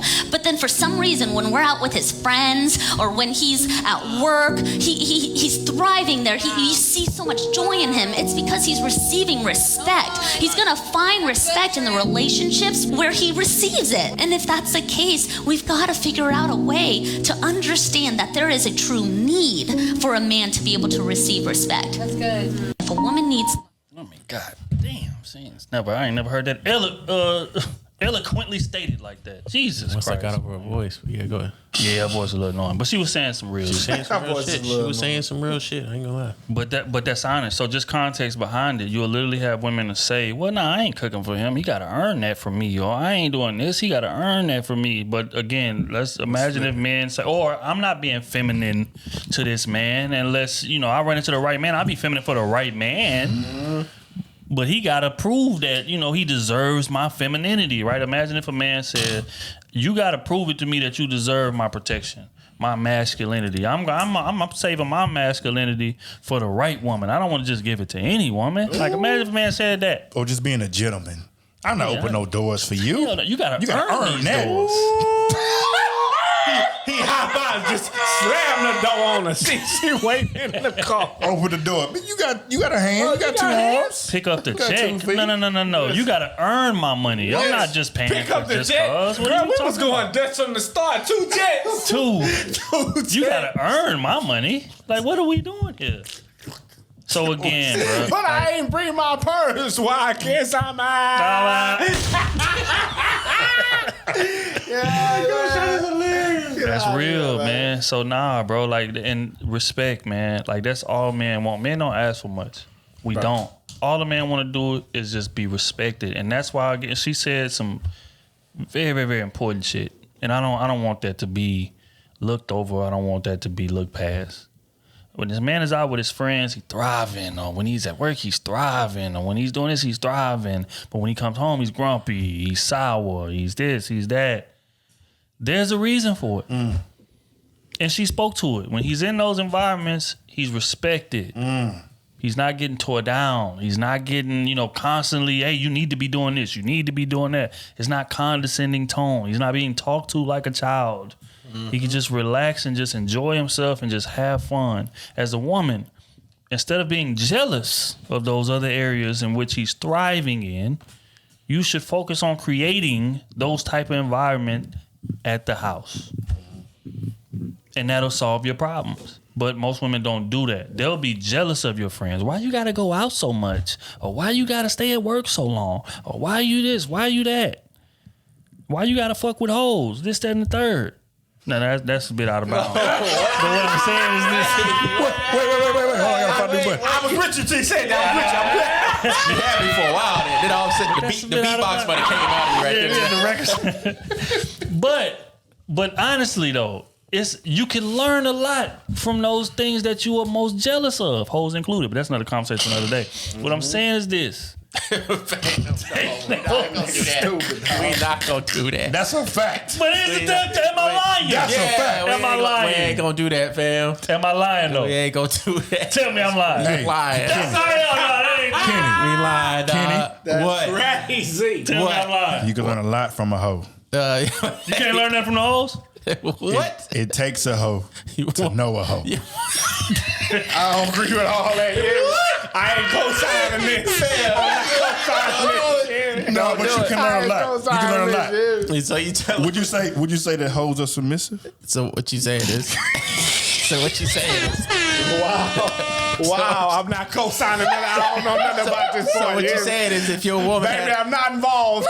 So if your woman has some hoes that's some men, she has some hoes, you try to learn from other men and what they do to your woman? If you ain't doing your job, you need to learn from Pee Wee. They obviously did something that you're not doing. So you telling me you walk in? Yeah, no, keep doing what you're doing. Why did they learn anyway, bro? That's what she like. We didn't say in the action. No. We didn't say in the action. Then you be like, I can't bring up the wall like that. I ain't. Otis said he like threesome, so we know how it go down. Yeah, Otis do like. Otis say I'm next. Yeah. Hey, I can hop in on this. Nah, man, you can't get in on this. I work alone. Kitty. Fuck all y'all. Fuck all y'all. I work alone. That's crazy. I gotta shoot this nigga, man. I gotta shoot this nigga. The audacity. I work alone. Nah, stand back. I said threesomes, not trains. It's a difference. That nigga said, nah, stand back. No choo-choo. Stand back. I got this. Look what I said. Stand back. What's stand back gonna do? What I said. Watch out. Watch out. Nigga, I am standing back. I'm still in there. I gotta kill this nigga. I gotta kill this Watch nigga out. for playing with me, man. That's honest. What's wrong with y'all, dog? What's wrong with y'all? I work alone. That's crazy. With your girl. That's crazy. Man. That's insane. I ain't going. Oh my God, I'm sweating. All right. Shit. Damn, we at the B block yet? No, we there right now, man. On that note, God. we gonna get into quick hits brought to you by Beatbox. Real quick, shout out to Beatbox. If you're trying to beat some box, get you a beatbox. That's a fact. You hear me? Because you get to beating box. They say you grow an extra inch. And they You know what I'm say, saying? and the women get a little wetter. Yeah. That's what we heard. Hey, we heard. Let me know. Let me know. All if right, that's Y'all y'all doing, y'all doing a little bit too much. 11.1%. About to cancel. They about to cancel the partnership. Y'all bullshit. 11.1% alcohol. Just saying. Yeah. But yeah, man. Shout out to everybody at Beatbox. Shout out to everybody that been screenshotting and posting when y'all go by it and Man, tagging us in keep it. doing We it. appreciate y'all, man. Keep doing it. That's love, bro. Tag us and them. Facts. And say because of Krew season, we bought y'all Beatbox. Facts. And then say, give Kenny $1 million. Boy, Fuck don't the rest say of them niggas. All right, man. Let's get into quick hits brought to you by Beatbox. First one. A married woman says, "Happy life, happy wife," is wrong. A woman said this. This is Goddamn right. interesting. I want to hear this. I want to get y'all take on Okay, it. quick hits. Been married for almost 14 years, and I was of the notion that it was happy wife, happy life. A few years ago, the Holy Spirit told me, he said, "You are putting undue pressure on your husband to make you happy, and that's not fair." And I was like, I not supposed to do that? He had to teach me that I'm not supposed to put all of the pressure on my husband to make me as a human being happy. Everything that is in our society says cater to the woman, make her happy. And the Holy Spirit had to check me. He was like, your relationship is lopsided. So for my wives, stop putting pressure on your husband to make you happy. Find those things that you enjoy and do that. And let your husband, your partners, let their love be icing on the cake. Thoughts? That's a fact. That's a fact. Happy spouse. Happy house. That's some real shit. Ain't no happy wife, happy life, man. That's how men be killing themselves. And you know, Why what the I'm saying? Holy Going to Spirit in depression. my house? Hold on. Is you talking there? You cheating on me with him? You cheating on me? Wait. It took another man to tell you that to do me right. Pastor you remember Bernie Mac on Friday? He just came there to bless her. It was a blessing. My bad. Yeah, go ahead. Yeah, no, I mean, I agree, man. I think that happy wife, happy life shit done been going on long enough. And it's the result of a lot of men dying earlier than we have to because we so stressed out. We got to focus on going out and working and pleasing everybody on the job. We got to focus on taking care of our kids, making sure they good, pleasing them. We got to worry about making you happy, pleasing you. And, you know, women admitted themselves they are emotionally unstable. So that's a full-time job. So again, as a man, we only one person, but we're responsible for all of these things. And that's rough. Your happiness is not dependent on that man. Your happiness is dependent on you going out there, finding what it is that you're passionate about, and you pursuing that. And then that way, when you come home to me, you whole. You're not, you know, there's not a big void that I have to fill here. And that's all she's saying. It took her, you know, finding the Lord to learn that. I'm good with it, as long as you learn that. And a lot of women need to learn that. Your man's job is not to wake up every day and figure out how to make you happy. That's not his job. His job is to not fuck it up. Is to not drive the car off the road, sure. But in terms of being the source of your happiness, that's not his job. And every relationship that you be in will fail if that's your mindset.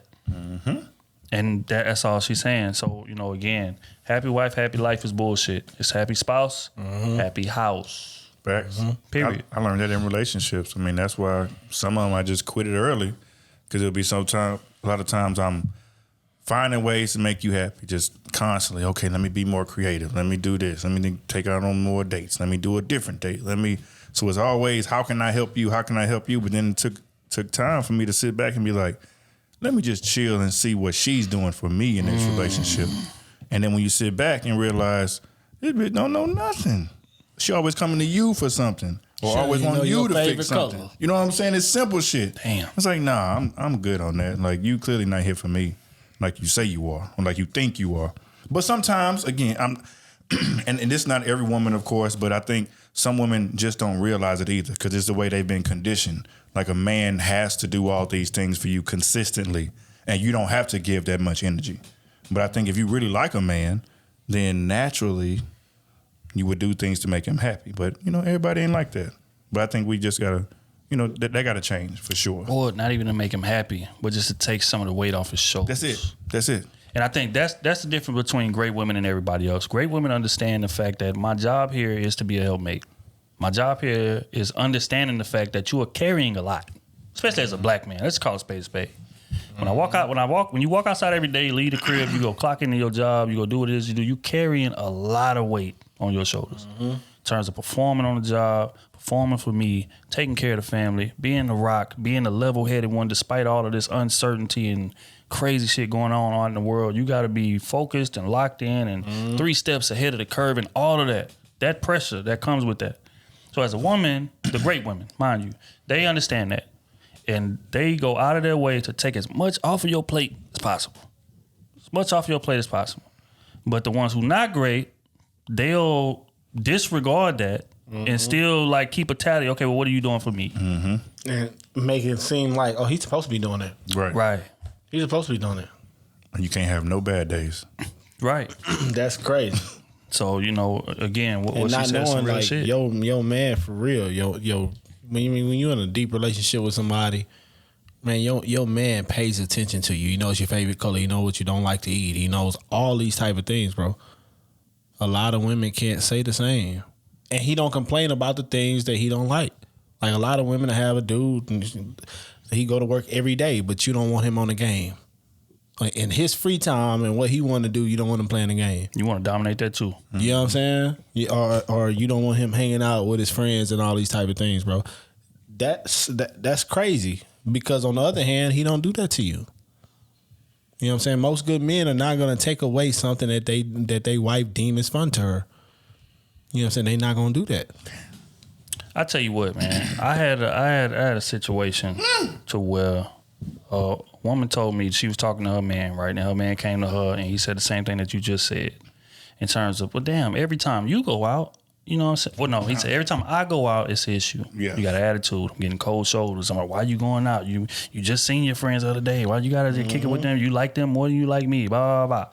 And he said, well, damn, when you go out, I don't give you that.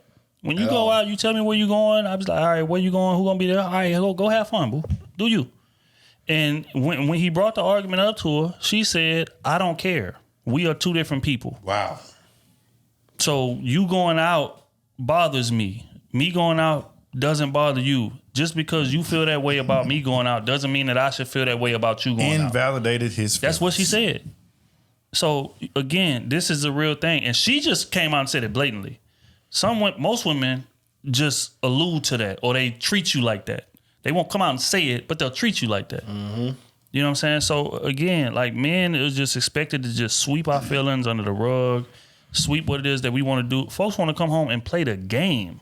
And you got a problem with that? He could be out in the streets fucking these hoes. You know what I'm saying? Let's just keep it real. Let's call a spade here, man. Fact. But he's choosing to stay home and play the game. Man, you got a problem with that too? 8 hours in the sun. Bro, just trying to come home, eat, and play the game, bro. So yeah, but again, that goes back to what she said. You got to find a source of happiness that has nothing to do with that man, and vice versa. As a man, it's not your woman's job to make you happy every day. It's not. You need to find a source of happiness that's outside of her. So that way, when y'all come together, y'all both happy, y'all both a whole, and we can build from there. That's how the shit's supposed to go. But most people don't do that. Most people in toxic ass relationships that I'm depending on that person for my feelings and my mood and my demeanor is depending on what they do. And that's wrong. All right, man. Next one. Men should pay all the bills on day one. Fuck out of here. On date number 1, he should start paying all of her bills. I'm going to play the clip. They trolling. I want to get he was dead ass serious, and I want to get y'all take on what he had to say. Men should pay all the bills, even from day one. I like this. From day one. You have to remember what type of presentation are you presenting to a woman, you know?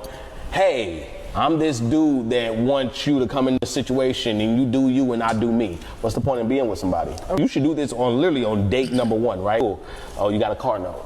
Okay, cool. This and that. Have your own before you start dating. That way when you meet a young lady, it's immediately like, hey, I'm gonna take care of this. It's not you being paymaster. It's you saying, you're with me, you are with me. You're not with him no more.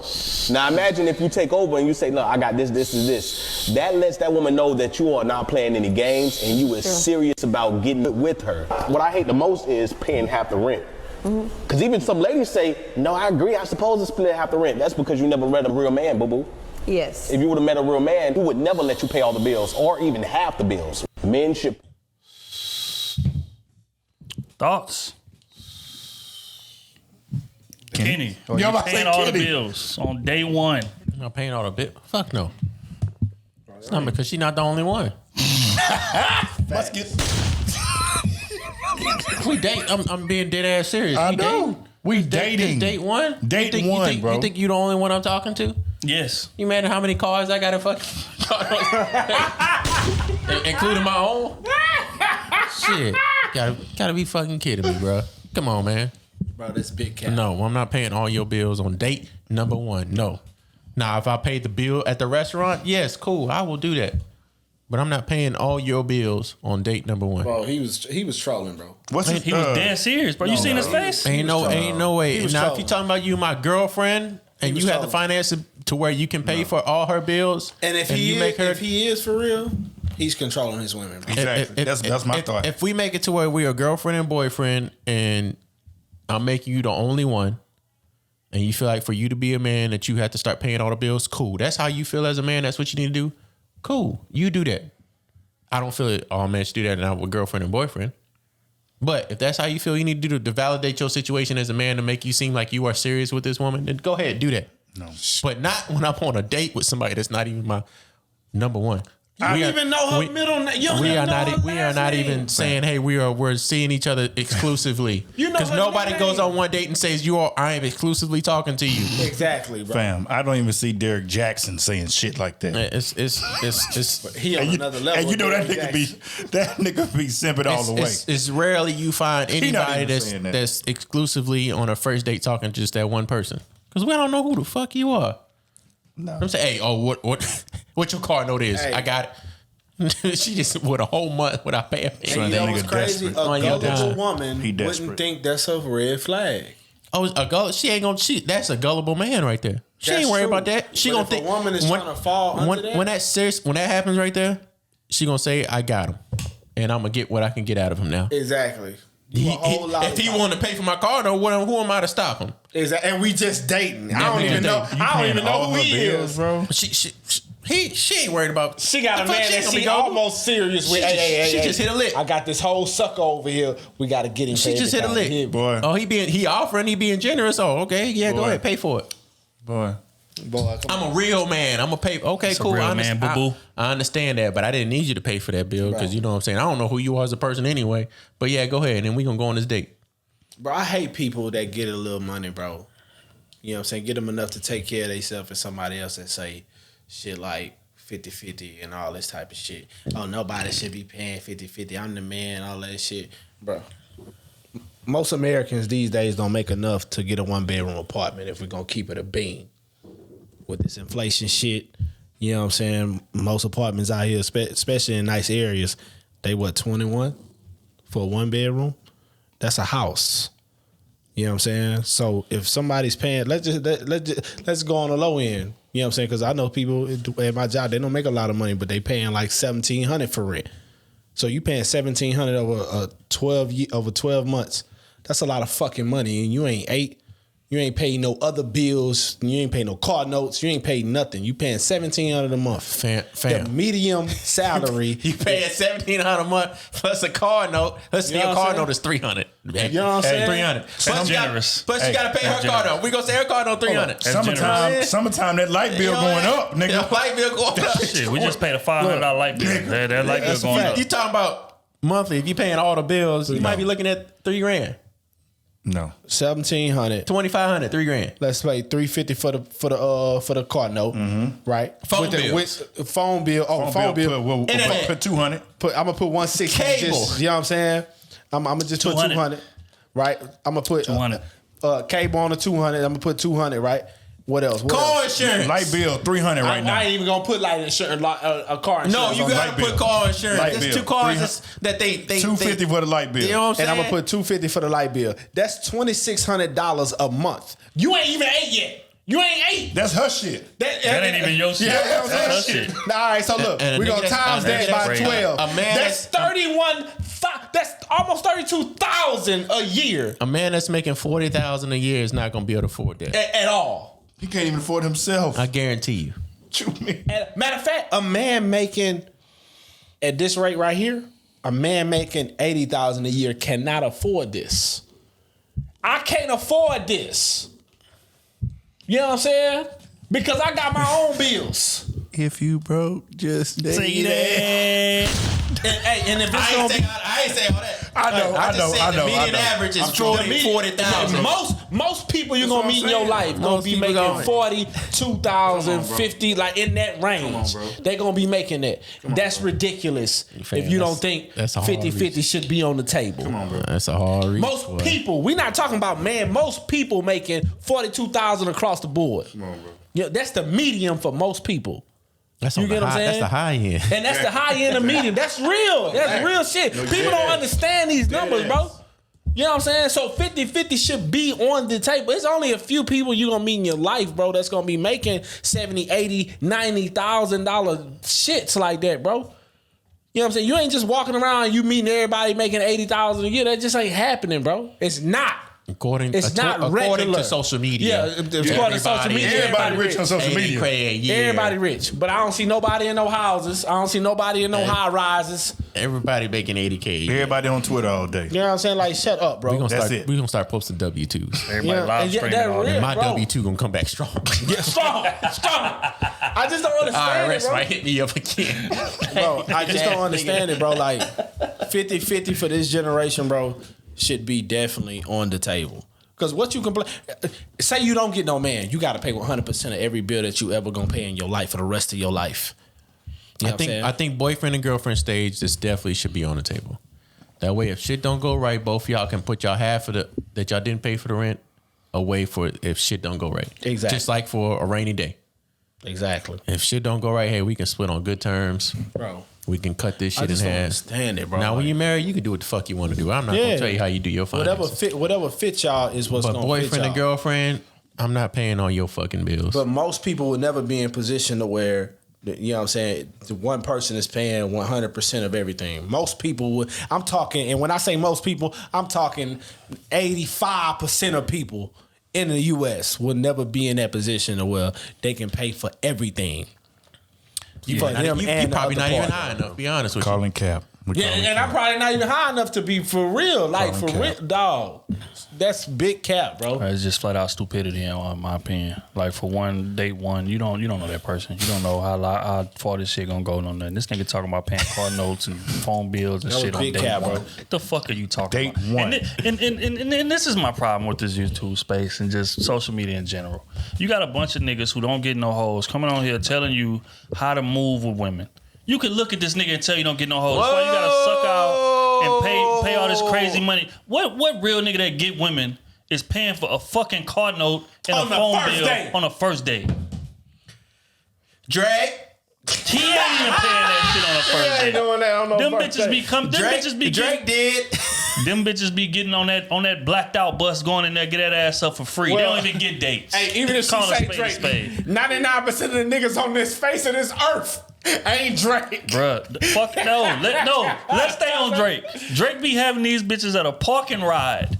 That's a fact. And get on a blacked out That's bus documented to drive facts. up in the Hidden Hills to the mansion. Leave your phones. Leave your phone, no nothing. And they come in there, they giving up that ass, and they going home. There is no payment of no bills. There is no none of that. You ain't getting no bags. You ain't getting no nothing. That's on the first link. He talking about on the first date, I should be taking over because I need to be setting the example of the type of man you getting. You are. She getting a sucker.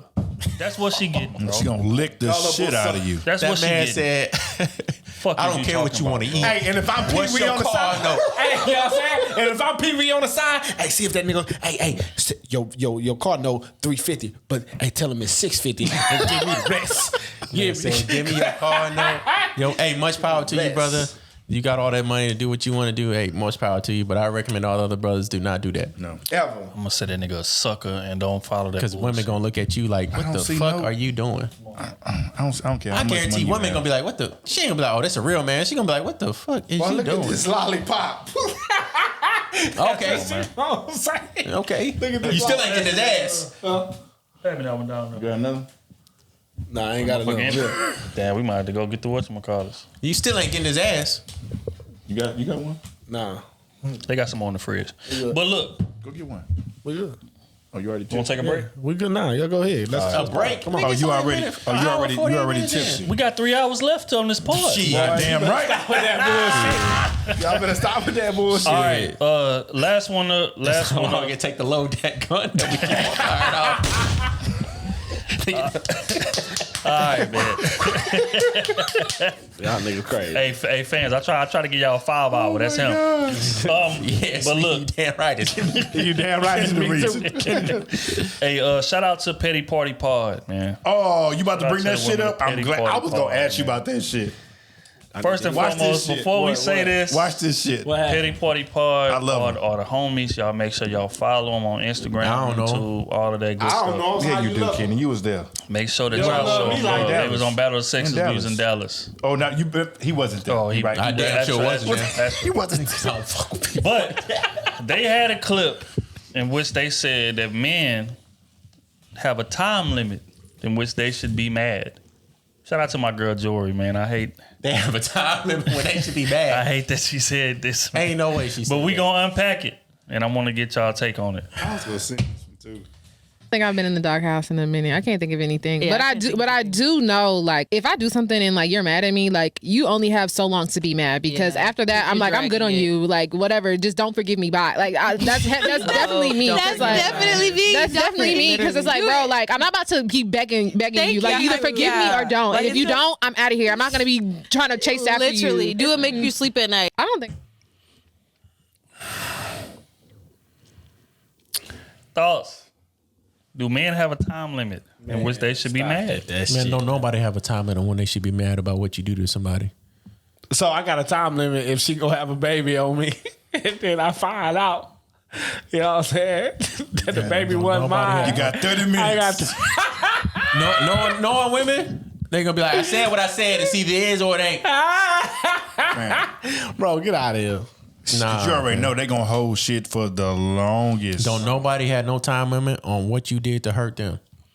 So can men say the same thing? If you catch him busting down your best friend in y'all bed, you only got 2 hours to be mad, and then everything good. I mean, I said I was sorry. Exactly. I said I was Damn, sorry. what more you want me to do? You know what I'm saying? Killer. If that, like she said, I'm good on you. I'm good on you. That's what she said. Her words, not mine. The only way you can control that situation is leaving it on your own. Damn. You did what you did and just leave. Bro. Say, hey, I'm sorry. I did what I did. I can't even take the time period for you to recover for that. I'm just gonna go ahead and leave. Hey, that's some wild shit. But I mean, it's real. This is facts. Yeah, it's real. 'Cause I can't control whatever I did. If I cheat on a girl and she's like, hey, I'm mad at you for fucking a year from now. Nigga, that's how she chose to recover from that. I don't know what kind of pain I did to her. That's crazy. Fuck cheating. That's the I gotta thing. go ahead and say, hey, you know what? I know I hurt you, and you ain't gonna be able to recover from it. I gotta go. Yeah, I stole all your money out your bank account. I told But that was then. That was last week. Damn, you still mad about that? That's crazy, I man. told you, don't cook that nasty ass meatloaf. But you did it anyway. That's what I'm saying, bro. So again, her take is not bad. My issue is that y'all don't give us the same fucking grace. At all. That's my only thing. Because she right. If I say I apologize and you forgive me, it should be squashed right there, right? But we know better. When it's the opposite way around, and that man violated, he might have done smashed something else. You might have caught him texting another chick. He might have called you fat. He might have disrespected you. He might have chose the boys over you that night on date night when he was supposed to. Whatever. But when he apologizes for that, y'all don't just leave it there. It's not I forgive you. You know what? I ain't never bring this up again. Don't work like that. We gonna hear about that shit for the rest of the year. We might hear about it 2 years from down the line. But men, when y'all violate, and we supposed to just say, you know what? She apologized, man. I'm over it, man. We on to the next. You know what? Shit. She never did. She'll never do that again. Right. We good. So again, I know how to fix that real quick. Oh, what you did? I'm going back and doing 10 times worse than what you did. And see how quick you get over that. That's all I'm saying, bro. So yeah. So I mean, I'm all for that take. If you can talk your women into giving us the same grace, then we can have that discussion. But until then, get the fuck out of here, man. We ain't doing none of that. You gonna hear about it. That's my get out of jail free card. You violated. And I'm about to use it. Yeah, I'm out with the boys tonight, tomorrow, Saturday, Sunday, Monday, Tuesday, and Wednesday again. And then I'll holler at you Thursday and see where your mind at. And I might flake on date night Thursday. Yeah, damn me. And then I'm hitting your sister. Oh wow. Damn. And your best friend. And then I'm out. That's all I'm saying, bro. Because I didn't like your tone. It got to be consistent. That's all we saying. But again, shout out to Beatbox, man. That has been Quick Hits brought to you by Beatbox. Quick hits, all of it. Shit. Quickie. Hey, Quickie. 11.1% is fucking for somebody. That has been Quick Hits brought to you by Beatbox, man. We're going to get into the advice column. I thought I was supposed to rap after that segment. We would never allow you to rap after us. Y'all see why I don't show up. I don't support my movement. We don't. First and foremost, shout out to Candace, Patreon. What's cracking, Candace? What's cracking? Hey, we gotta do something about this. They ain't gonna fuck with us. They ain't not gonna fuck with us today, man. They ain't not gonna fuck with us, dog. Who download these sounds, man? Sound like they snapping, man. They came with it. It sound like they snapping, dog. That's why I say, hey, pardon us, man. We ain't had a chance to load our sound effects on here yet. But next week we gonna get it right. But this shit is funny. Let me play one more time. They sound like they snapping, man. I feel like I'm at a Grand Theft Auto picnic. All right. Candace says, hey, guys, I hope all is well. How would you handle the following situation? I met one of my closest friends in college back in 2005, so we were 18, 19 years old. Fast forward to 2022, 3 days before my wedding, I called her to check in because I felt something was off between us. And I wanted to make sure that there wasn't beef between me and or my potential husband. The reason I say that is because back in 2020, when he and I started dating, she wasn't super supportive. And I really didn't understand why, due to her knowing my dating history since we had been friends for so long. So I called to clear the air because that's the type of person I am. So in the midst of me trying to get to the root of the problem, she expressed that she had been actively pulling back from me in the form of not telling me things that were going on in her life on purpose. I was shook when she said this because all of my family and friends live out east and I live out west. So conversations are the only thing we have to keep our friendships going. So I asked, did something happen that caused her to pull back from me? She said in 2019, I said something to her that made her feel like I was evaluating her. When I asked her what I said, she expressed to me that she could not remember. Damn. So I gathered from 2019, before I met my now husband, to 2022, she was actively pulling back from me and never gave me the opportunity to clarify what I said because she couldn't remember what it was. She said she was going to bring it up after I got married because she wanted me to concentrate on getting married, which I think that was a lie because I felt she had more than enough time to air all her grievances. So in the midst of us having this conversation, I was livid because I felt bamboozled. So I consulted our group of mutual friends to get their advice. They were just as dumbfounded as me. All they said is for me to give it time to rebuild the trust because things happen in life, but I really don't have anything to say to her. In my mind, what's done is done. She asked me, could she come and visit or I come and visit her? I told her no. I feel like she was lying to me for 3 years. Why would I give her access to my life? That's one of the reasons I value my friends is because we don't lie and we hold each other accountable. Lastly, I'm a therapist. So for her to say I was evaluating her is kind of using my profession against me. She knew me before I became who I am today. So what should I do? Should I just be done or give it time? Thanks for responding. You guys are doing great. We appreciate you, Candace. What y'all thoughts are? Fuck all that. Friendship over? Get rid of it. Friendship over. Oh, that's it. If you can't remember what the fuck made you mad to want to avoid away from a friendship, But did she do? She does. She does remember. She said she would talk about it after she got married. Oh, she said that she felt like she was evaluating her, but even then she couldn't name the specific reason. Specific reason. I can name a specific reason why B and Matt got mad at me one time. Yeah, I remember that to the day, and that was back in 2009, 2010. What you still mad about? I remember to this day. That's a fact. I'm still pissed off right now. Oh, well, that's a long story short. You know what I'm saying? There's wrong on both sides, but still.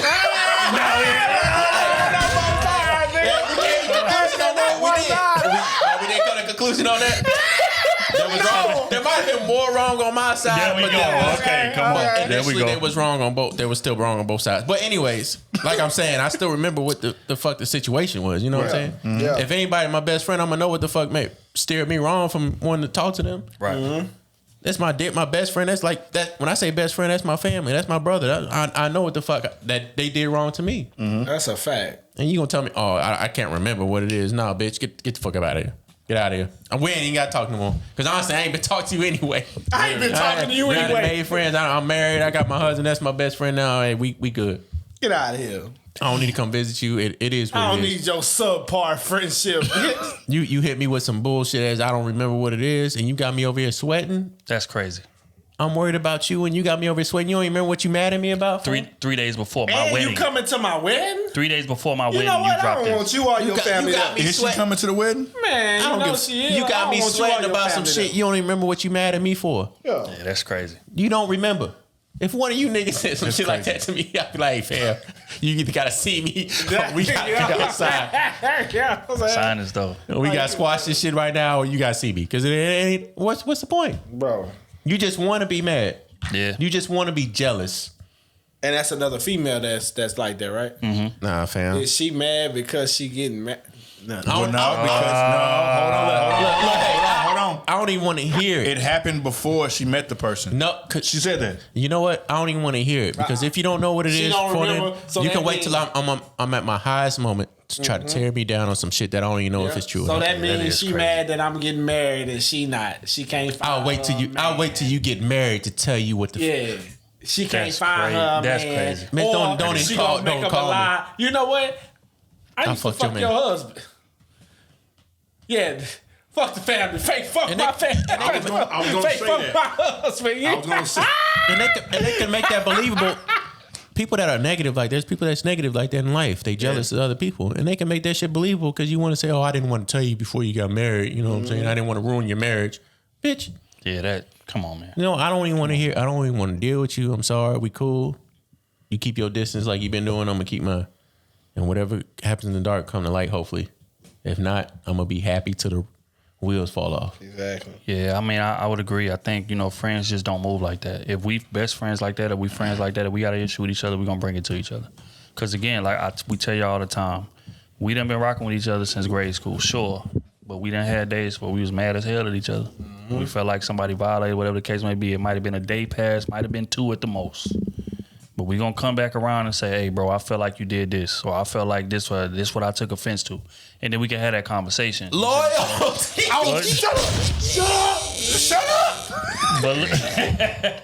But what I'm saying is this, is that if the friendship is real, right? Yeah. There is not gonna be years past before we address that shit what's would be going settled on. within a week. Yep. Exactly. So what that tells me is that y'all friendship wasn't as close as you thought it was. She been hating from the jump. And it probably was when you got your man, let's keep it honest, because women do be hating on that shit. When they friends get a man, oh, he trying to control you, he this, he that, da da da. Yeah, she the husband, whatever, they wasn't married before this happened, but they was probably together. Mm-hmm. So she started kind of distancing herself, and just again, this is my summation. I don't got no context or nothing I'm going on, but I'm the just way you put him over me. Come on, man, because this shit happens all the time, and I ain't gonna go into detail, but the people that was there know what I'm talking about. So again, I think it was envy from that situation that kind of sparked it, because if she can't even remember what it was over, that tells me all I need to know. It was envy. If she can't remember, it was envy. That tells me everything I need to know. That's your girl, fam. Or even if it's your boy, you gonna tell him right then and there, hey man, I ain't got a shit to hide from you. Right. I ain't trying to fight from you. This is just a hurt feeling that I got from you. Right. This shit ain't right. So if we gonna talk about it, or we just go our separate ways. And 9 times out of 10, if y'all boys or if y'all friends, y'all gonna talk about it and y'all gonna understand that y'all didn't mean to hurt each other. Y'all best friends. Mm-hmm. I ain't do something intentionally to hurt somebody. Right. Come on, man. Come on. In 3 years? In three years? Come on, fam. Boy. We gotta go. Bye. I don't even know you no more for real. Yeah, leave her alone. What's her name? Candace? Yeah, Candace. Candace, leave it alone. You're not my dog if we ain't talked in 3 years. Yeah, we ain't friends for real. I ain't talked to you in 3 years. So she started pulling back in 2019. She felt the distance since then. Yeah, man, that shit over, man. And Find you some real friends. And it's people I'm close to back home. We talk, maybe every other month. Mm-hmm. We may not talk like that, but shit, it ain't no damn 3 years. Exactly. I got a best friend in Atlanta. How often y'all talk? Once a year, talking to him once a year. He's supposed to be coming down here in September. Exactly. But you still stay in communication. But we still stay in communication. Ain't no hard feelings. People grow up and get old and shit. You know what I'm saying? But that holding a grudge about some shit, man, come on, man. Especially over something petty enough for you not to remember. Like I said, that you speaks mad over volumes. some shit you don't even know you mad at? That speaks volumes. What? Bro. If I'm not mad no more, we keeping it pushing. Come on, man. Fuck. All right, man. On to the next one, man. It's from Nia, Patreon. What's up, Nia? Yeah. That applause just do not sound the same. Man, we in somebody's backyard. Go get that bag. Go get that bag. Oh, man. All right. Nia says, hey, y'all, this your girl Nia, and I'm fucking stressed in all caps. Shit. Sorry if this is long, but I got to say it all so y'all understand where I'm coming from. I'm 28 going on 29, but look 21. Quote unquote, black don't crack, bitch.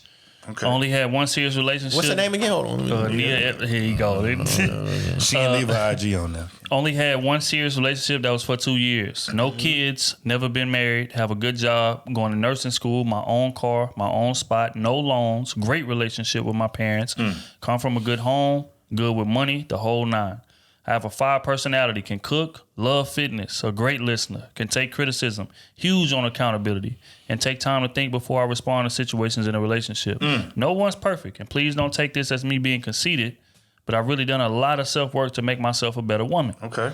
I made mistakes in my previous relationship that made me look at myself like, quote unquote, damn, bitch, you need some work. Okay.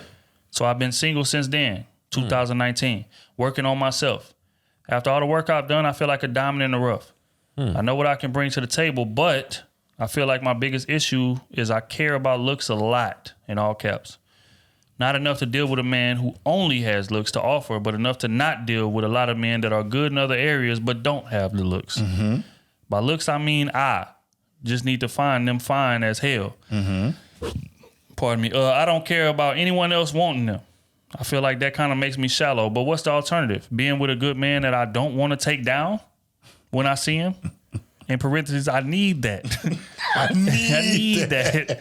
Being with someone that doesn't give me the luckiest woman in the world feeling and potentially looking outside of the relationship to be satisfied, I'm sorry, but looks and sex are very important to me as a partner in all caps. Like a man. Shit, that's what I'm thinking. Right?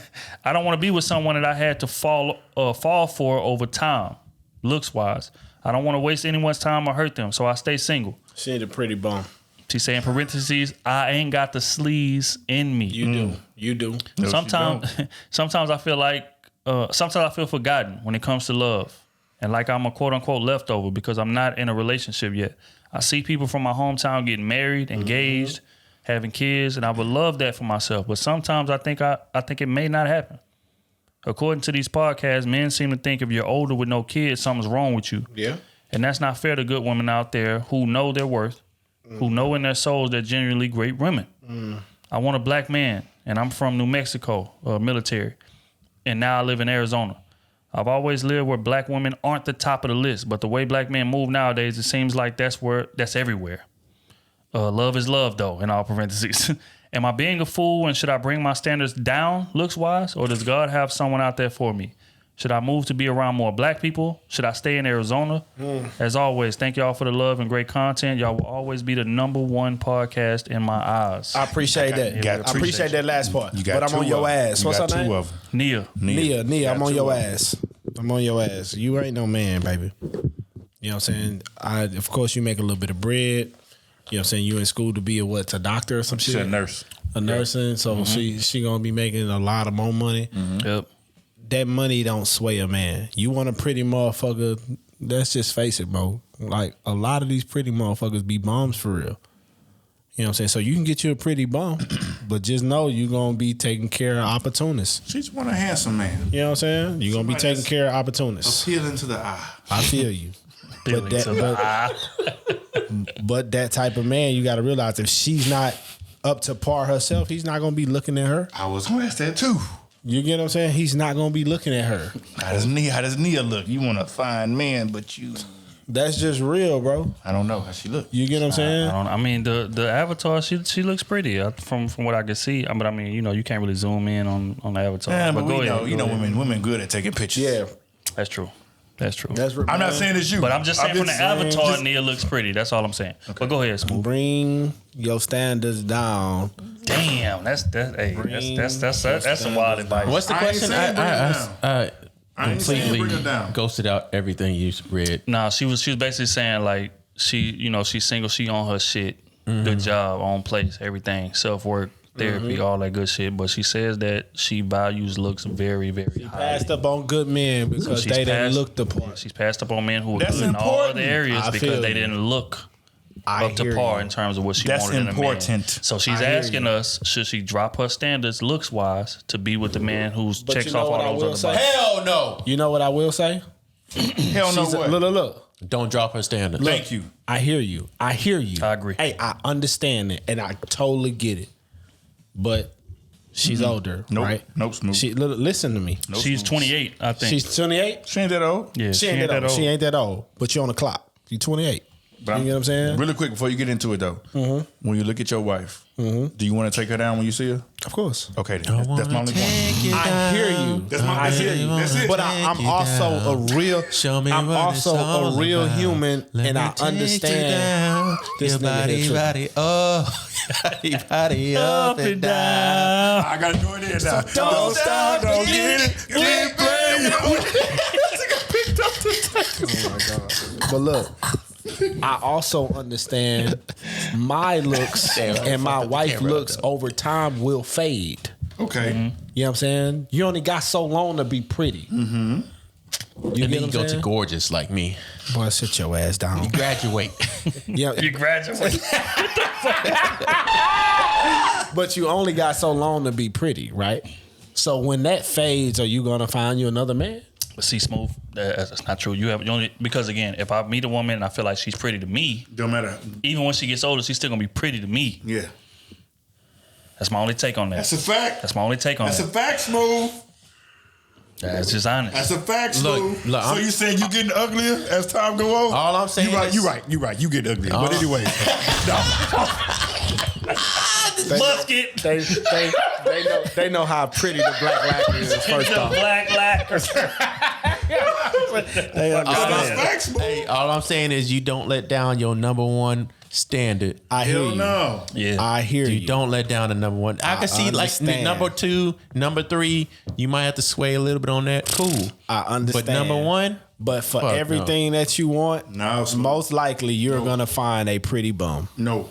That's just what you gotta be pretty, but she just saying she gotta be attracted to him. No. She didn't say it gotta be fine as hell. She said no, she didn't. She gotta be wanting to rip his clothes off him, take him down. And that's relative to the person. No matter what it is. Fam, dudes nowadays that got money gonna dress Fam, the he part. could be a 6 in the face, but he got a nice body. She want to rip his clothes off. She not gonna do that. She said he gotta be fine, gorgeous. Fam, so he gotta look the way in the face. That can come in different packages, bro. Oh my God. All I'm saying That's is, a fact. Okay.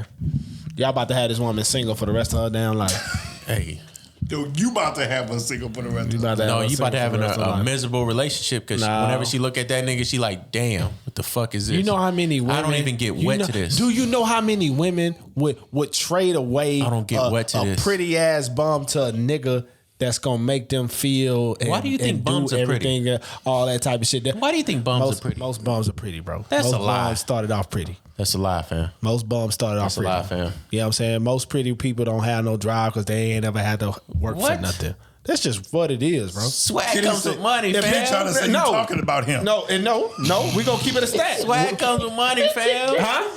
Swag do not come with no money, boy. Niggas that got no money, you can see when they got no money.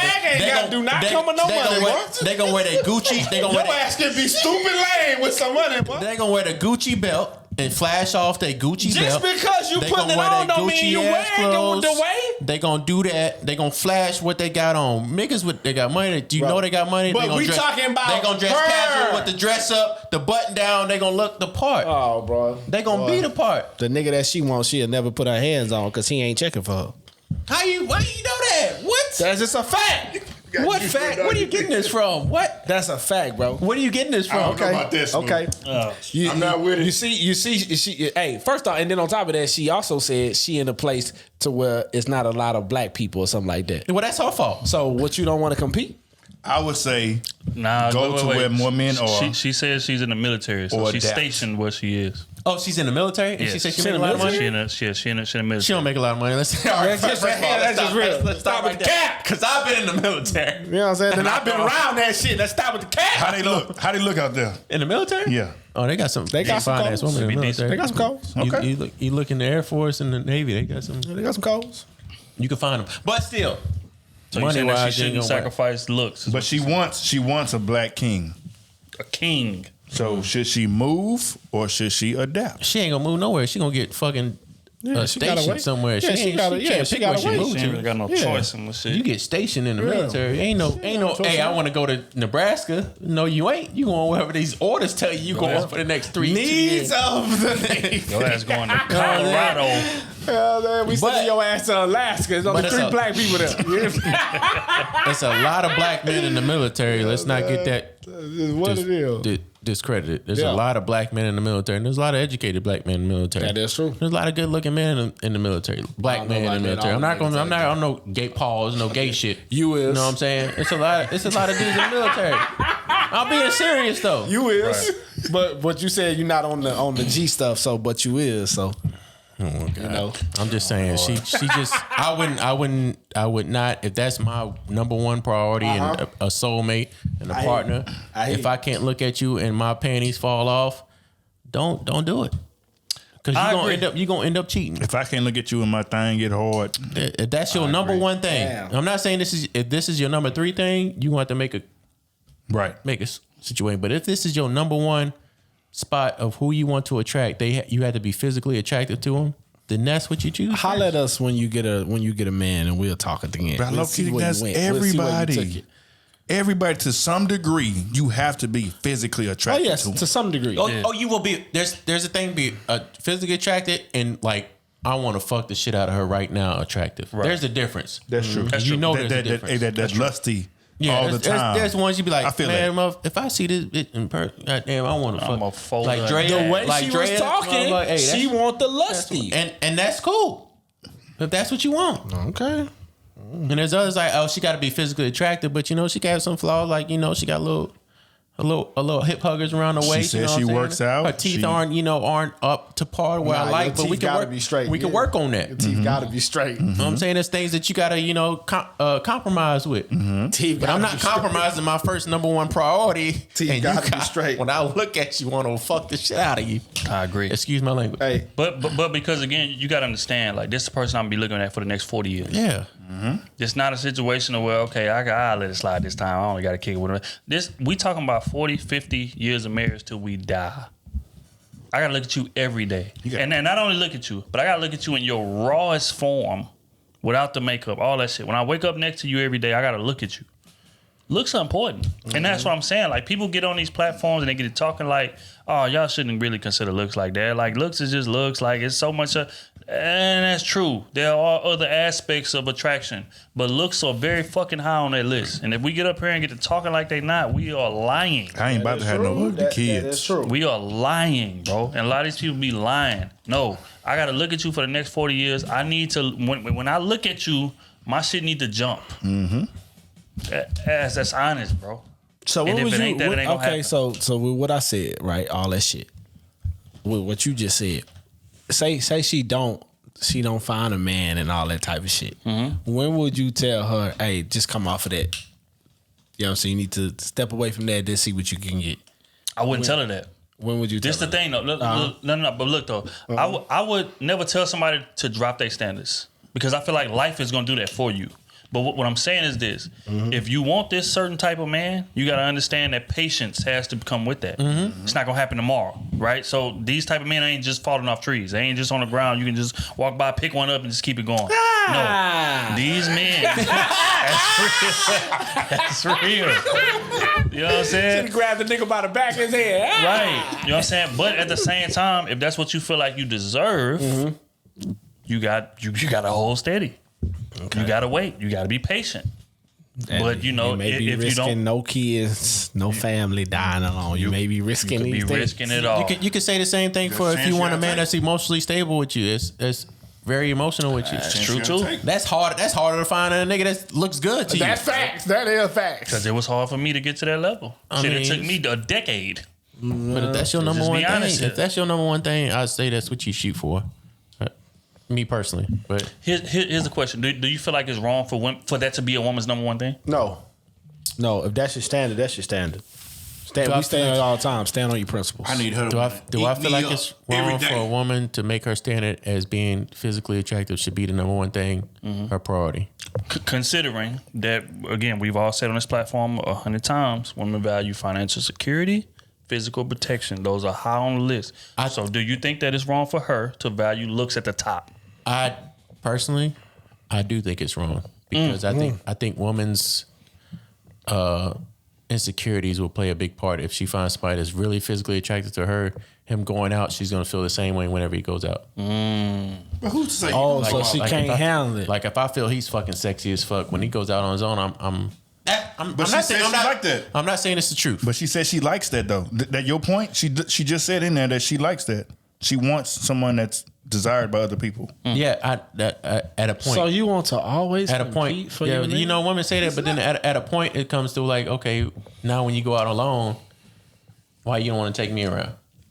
Why you do? You know what I'm saying? I that's just my. I'm not saying I'm right.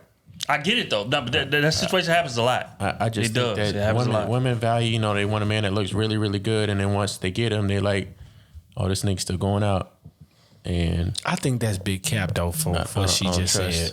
If What's that's that? the truth, if she say she wants a man that's desired by everybody else, that's big cap, my girl. That's big cap. Because eventually you gonna be tired of that. I don't know, Smooth. Your insecurities are gonna kick in, bro. Eventually. Not necessarily. You know what I'm saying? No. He's right. I get what he's they saying. are, but they still want that anyway. That's what I'm saying. The difference is she said it out loud. So you mean most women want that shit and they just don't say it out what loud. she's not saying out loud with that same situation is you don't want a healthy relationship for yourself because in a sense you're not gonna be able to handle that. But see, mentally you're not gonna be able to handle that. But see, a healthy relationship is relative. Because again, she may want that, and again, she may not be able to handle it, but in her mind, she feel like she can. So that's gonna be a healthy relationship for her. But again, like I said, all she did was say what most women thinking out loud. Most women want a man that's highly desired by other women. That's true. But they'll get on these platforms and say, "Oh, I don't care who like my man. I don't care if no woman." That's a fucking lie. But also, who's to say that she didn't have that in her previous relationship? Because she said she messed up in that. So who's to say she didn't have Did she say a how she handsome messed dude? up? Nope, she didn't say that. She just said she messed up and she kind of grew from it. So who's to say she didn't have a handsome man in that first relationship and it just didn't work out? So I mean, well, Neil, you're going to have to write back again and give us a little bit of context. Yeah. You know what I'm saying? So we can go out. But just going on what you told us, I feel like, no, you should not bend on what it is that you want from a man. If you want looks, find a man that you're attracted to. Because, again, this is the person you got to look at and be with for 40, 50 years. That's a long time. So pick what you want. So that way there's no resentment. Because if you pick according to what other people's, and that's the thing, that's what a lot of people do. They pick people according to what the common standard should be. Mm-hmm. But your likes and your interests may be different from the common standard. And now you're gonna be resenting this man, and you're gonna be cheating on this man, whatever the case may be, because he don't give you that spark, that when he walk through the door. Yeah. He don't give you that Dunbar effect. Don't earn me, nigga. You should have gave that nigga the 1962 gun. You should have gave him the Musketeer. That's what I need. Do this one for Smooth.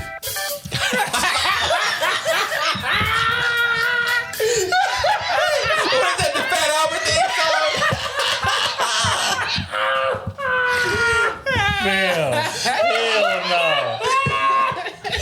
The Fat Albert theme song. Hell no.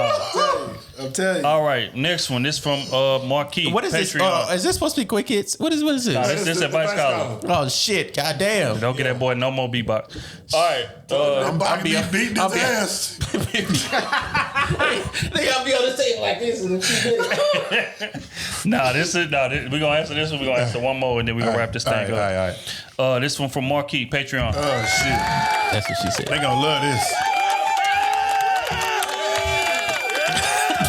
Yeah. Hey, that applause trash. We got a wrestling match into somebody's backyard. It's 6 niggas at that event. But he say, first off, I want to say, Smooth, I went back to school and I'm getting my cert in IT essential in 8 months. Also applied for the Coding Academy at my job.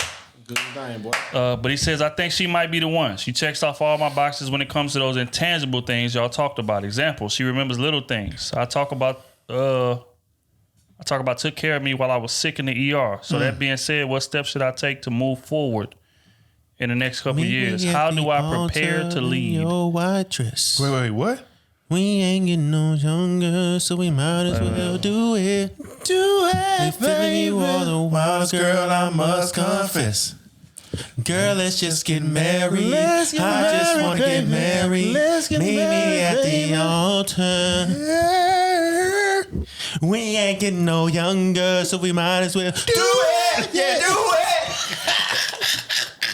Hey, my dog got passionate on that point. That's a fact. But yeah. Run that back.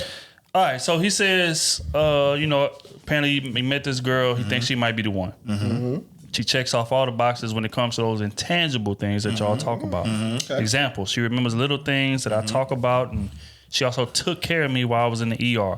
So that being said, what steps should I take to move this thing forward in the next couple of years? How do I prepare to lead this woman? Married man? I would tell you, man, as a married man, bro, like your leadership is gonna be different from every other man. You know what I'm saying?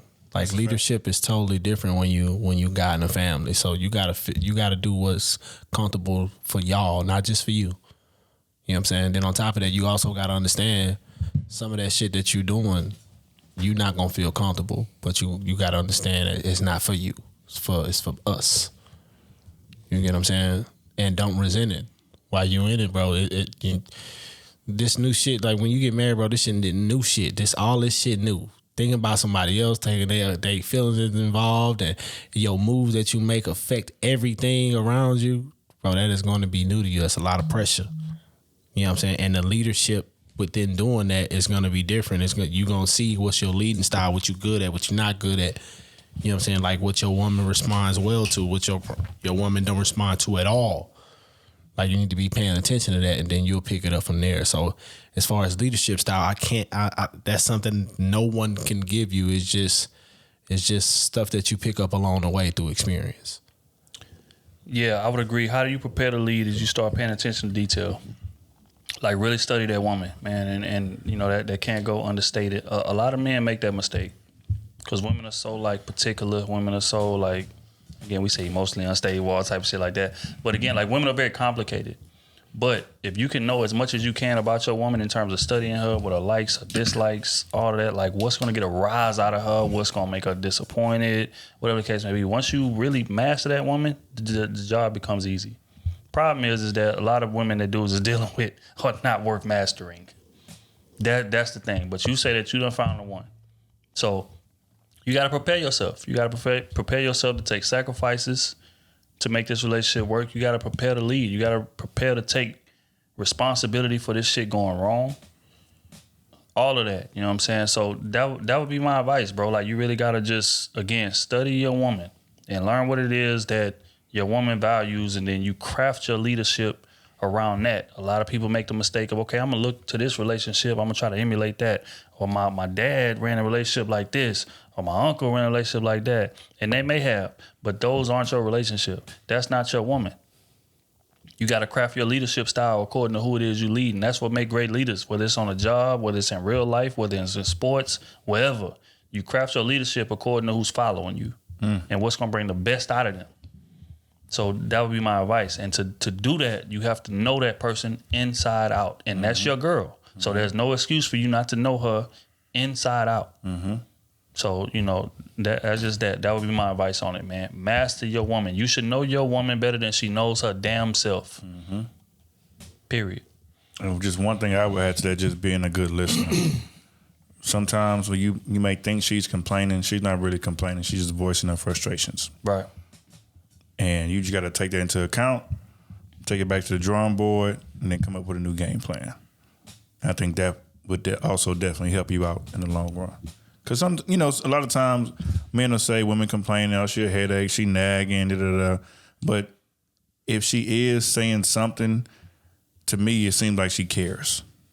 So if she cares and she's saying, hey, I don't like when you do this, I don't like you do that, or sometimes you're doing a little bit too much, or maybe your tone is wrong or something like that, take that into consideration. Yeah. Take that back to the drawing board, do something different, and then see if you get different results.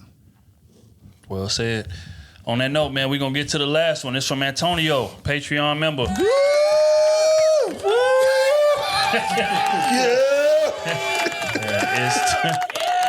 It's 12 niggas in that audience, gang. I ain't never seen that like it.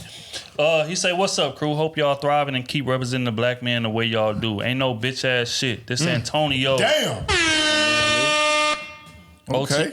OT, I appreciate the advice you gave me on IG about getting to another bag and becoming a personal trainer. My day job is a firefighter. And with my schedule, I got a lot of extra days off because I work 40 hours straight. I told OT I was building a gym in my backyard by converting one of my large sheds and eventually train people out of there. In that gym, I will have an inspiration wall, and best believe that the Krew season leaf will be on it. That's what he told me. He told me. That's love, G. That's what he told me. We appreciate you. I got 2 questions. Question 1. How do you think you can rebuild trust in a relationship? Here's the context. About a month ago, I had a DM convo from an old 12 a.m. from my sleaze days. Okay. She hit me first. The conversation never went left and stayed appropriate. All that was said was I congratulated her on becoming a nurse and congratulated her on her beautiful family. She also said the same to me. Congratulations on your career and your beautiful family. Although the convo wasn't anything funny, my girl said I should have never responded, which I understand because the few times she had DMs, she left it on red. So I take accountability for that. So how do you think I can rebuild that trust, or should I just get my ass to the Gucci store? I'm assuming to buy a gift. Question number 2, all the boys, but specifically OT. How should I navigate the personal training venture when it comes to women? Because of word of mouth, I already have 10 clients and the bread secured, but 8 out of 10 of them women, and some of them ain't bad looking. So of course my lady ain't that excited. Thank you, boys. Y'all the realest. 100. P.S. Father's Day. I got them top of the line tools, not a belt. My lady took care of me. She a great woman and mother of my 3 kids. Let me get my. Goddamn, baby. Look. Yeah. Look here, man. Next week, man, we gonna have applause together. Y'all gotta ride with That's it. like when the boys got your back. That's what it sounds like. Yeah, I mean, yeah. But his first question: how do you think you can rebuild trust in a relationship? I said when he listened, I would say all the above. All the above. You're gonna have to get her something. You might have to give her a password or something. I don't know. But that trust, man, once you break that trust, it's definitely hard to get back. She's still with you. She clearly want to be there. Mm-hmm. So to me, you kind of got to do whatever it takes. And you know what? And so, we grown men, and I just want to offer an apology to Smooth and Kenny. Because about 2 years ago, we did a pod about sharing locations and passwords and shit like that. And I told y'all, ain't no fucking way I'm doing that. Y'all got me fucked up. Fool ass And matter of fact, wait. Before you go any further, I think Smooth said verbatim. He did. We gonna see when you get in a relationship. That's what he said. What I said. I think he said that. So as a man, I'm apologizing to y'all boys. Because I understand. Because I was thinking from a mindset, I'm still doing my thing. So it's like, why would I give you something when deep down I might. And it's just a chance that I might have something to hide. Right. But then when you ain't got shit to hide, it's like, here, have it. I got another phone anyway. Now I'm playing. Niggas gotta relax. She watching this. I'm playing. She about to get dead on his ass when he get home. No, but I get that. But yeah, I mean, you have to do whatever it takes, you know what I'm saying, to earn that trust back. And you know, if she love you enough, she gon', you know, she may give you a hard time initially. But man, how the fuck did she see the messages anyway? Sleep. Did he went tell through her? the phone? Because he said when she gets messages, All right, she doesn't respond. About a month ago, I had a DM convo from an old 12 a.m. from my sleaze days. She hit me first. The conversation never went left. Stayed appropriate. All that said, I was congratulating her on becoming a nurse, and I congratulated her on her beautiful family. It was the fact that he responded. She also said the same to me. Congratulations on your career and your beautiful family. Although the convo wasn't anything funny, my girl said I should have never responded. So Kenny brings up a great point. He must have told her. She went through the phone. So maybe they share passwords. I don't think so. I think she went through the phone. I think he told her. I don't know. Because he said she gets DMs too, and he doesn't. Yeah. So obviously, okay. so obviously they share right. passwords. They just have an open communication. Motherfucker, if that broke the trust, I'm not with that. If you can see what the fuck going on in my DMs, and you see that, hey, I did something that you didn't approve with. For something to be mad You didn't approve with. Okay, cool. I'm sorry. I shouldn't have messaged back. It won't happen again. That shouldn't have broke no trust. Me, in my opinion, that shouldn't have broke no trust because you seen it didn't go left. It's something you didn't approve of, but I didn't go step out of boundaries, disrespect you. Absolutely. I said thank you. I said okay, thank you. They still had a convo. Congratulations to you and your family. I get what you said 1,000%. But look, time out. Look, Go ahead. I'll let you finish. I acknowledge the situation that I shouldn't have messaged back, but the situation happened. I did that. Yes. But you have authority over my messages. You can see whatever fuck go on. Yes. It shouldn't have broke the trust. You should just said, hey, don't do it again. It is what it is. Let's move on. I'm not about to go out and fucking buy you a Gucci bag because of some shit that you didn't like. Oh, I feel that, but it's not that easy. How is it not that easy? Because in her instance, when niggas, she had several messages, she didn't reply at all. And you know so what? her point is, why did you even entertain it? You had a full conversation with this person. We're cool with, and look, this is my response back to that. I was never put in that situation until now. And I did this and I know it's wrong. And now that I know it's wrong to you, it will never happen again. I feel that. And that's But how, still, and you shouldn't hold a grudge of something that didn't disrespect you publicly. It didn't disrespect you. It didn't disrespect you publicly. It's just something that you didn't approve with, and you know it, and cool. And if she did on her end, I'm gonna address it. I'm gonna say, hey, don't do this again. I agree. But I'm not gonna lose trust in you because I seen the messages. I agree 1,000%. However, I think it's just the principle for her. The fact that you did it. It is the principle, but would you lose trust? Yes, I apologize for her. It's like, yes, I apologize. However, now I'm still not necessarily reevaluating things, but now, I'm taking it back about it. So I might need some time because it still happened. Regardless if you apologize or not, it still happened. But did you lose trust? Am I going to lose trust? You might be disappointed, but did you lose trust? Disappointment, trust. I mean, that's two different things. If I'm disappointing you, cool. If you go do some shit that why did you do that? I'm gonna disappoint in you. But if you do some shit that I'm like, hey man, you fucking curved me the wrong way. You turned your back on me. You fucked me in the end. Mm-hmm. You made me look stupid. Mm-hmm. That's totally different. But again, it's just the fact that you entertain that. So it opens the door. Not even though it was casual, and even though she got a family. Because that right there changes things. She has a family. He congratulated her on her family and her career. And he does too. Right, he does too. So again, just context is very important. She did it first, and he did the same thing as a gentleman and said, "Hey, congratulations on you and your family too." That's it. It didn't go no further than that. And then say, "Oh, hey, when can we meet again? You want to get some coffee?" Yeah, I don't think that should be a problem if he just if that was it. That causes you to lose trust in me because I entertained a conversation That was only with it, bro. someone that you knew that I had at 12 a.m. back in 12 years ago. That shouldn't even be a conversation, bro. It should only be, "Hey, don't do this again. I don't approve of that, and let's end it." I'm with you. Question. Mm-hmm. Does it change y'all stance if he initiated the conversation? Absolutely. Yes, absolutely. Absolutely. If he initiated the conversation, yeah. But even still, I mean, you don't have to change it. If it was, because there's certain people that let me put it this way. You just build a rapport with. That you have a rapport with and you might have had sex with once or twice in your life.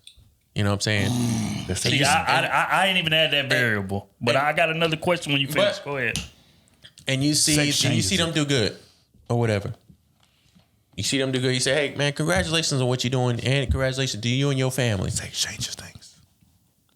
I'm just saying, congratulations. I see you doing, because I'm following you on Instagram. You never told me not to follow everybody I fuck with, because 9 times out of 10, most of the women that I follow on Instagram, I done hit a couple of them. This is facts. Most men done hit a couple of them. Are we gonna lie or we gonna tell the truth? We gonna always tell the truth, but it's still funny. We gonna lie until we go. We gonna like pictures of women that we didn't have sex with. Lie till we die. Before, right? Die with the lie. You ain't gonna tell your girl all the women you ain't had sex with that you follow, right? It would take all day. Until she asks. Wait, what did he say? He said it take all of it. Hey, delete it, because this nigga about to end his relationship real quick. We're going to bleep that out, man. You know what I'm saying? But if this situation arises where she see me say, "Hey, congratulations on you and your family. I'm happy for what you're doing." No, Kenny. You reach out to her and say, I say, "Hey, if I see she got a new job promotion, I say, "Hey, congratulations on you and your job promotion and you and your family." And she send the same thing back. And my wife or my girlfriend say, "Hey, I don't like that." I'm gonna say, "Hey, you know what? I'm sorry. I apologize. I shouldn't have said that." And we gonna keep it moving. Does she have reason to be mad? To be disappointed in me? Yes. Yes, I would say, yeah, she's disappointed. But lose trust. This whole thing, he said lose trust. If you lose trust in me because of that, you don't trust me, you think I'm gonna cheat on you because of that situation? No, that's a problem to me. This ain't that she losing trust. Being mad and losing trust is two different things. That is, yes. If you don't take out the trash when I ask you to, that's you just mad because I didn't take out the trash. Yes. But if you don't trust me whenever I come home at night, that's another thing. I don't know, Kenny. And the thing is, I would be riding with you if you wouldn't have said that somebody I had sex with before. Because let's just keep it real here.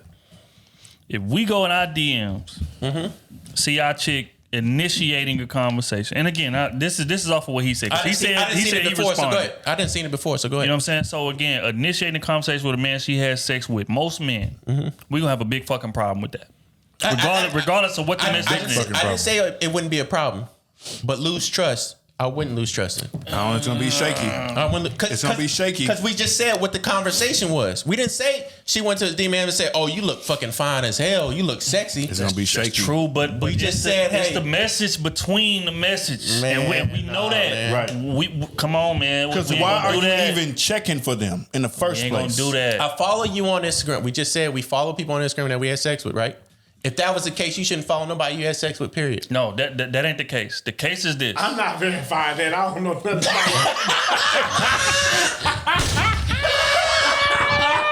it. No, this is the same. This ain't got nothing to do with that. You can say the same. You on your own. You can say the same thing if your woman was following a man that she had sex with and giving them hard eyes. That's different. You add different variables. How is that different? You add different variables, two different variables here. You added different variables. How is that different? What I'm saying is this, right?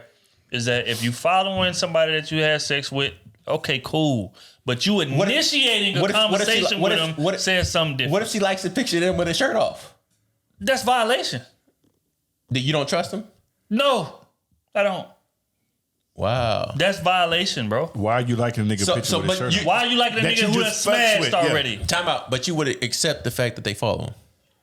Yeah, I mean, I wouldn't really care about. But again, it's about etiquette. It's about how you move. So why would you? Why would it be? So it's follow etiquette now. So you like in the picture of their kids when they first day of school. Okay.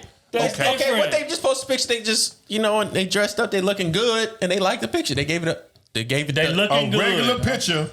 A regular. That's what a like is. That's what a like is, right?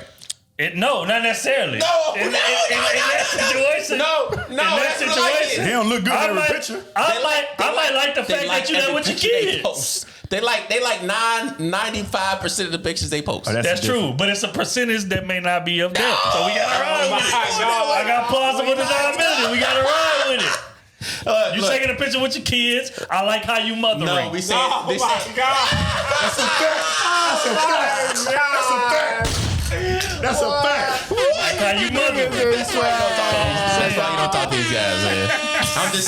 I'm saying yes, I would be mad. I ain't with it. She has reason to be mad. She has reason to be mad. That's a fact. But to lose trust, I'm not with that.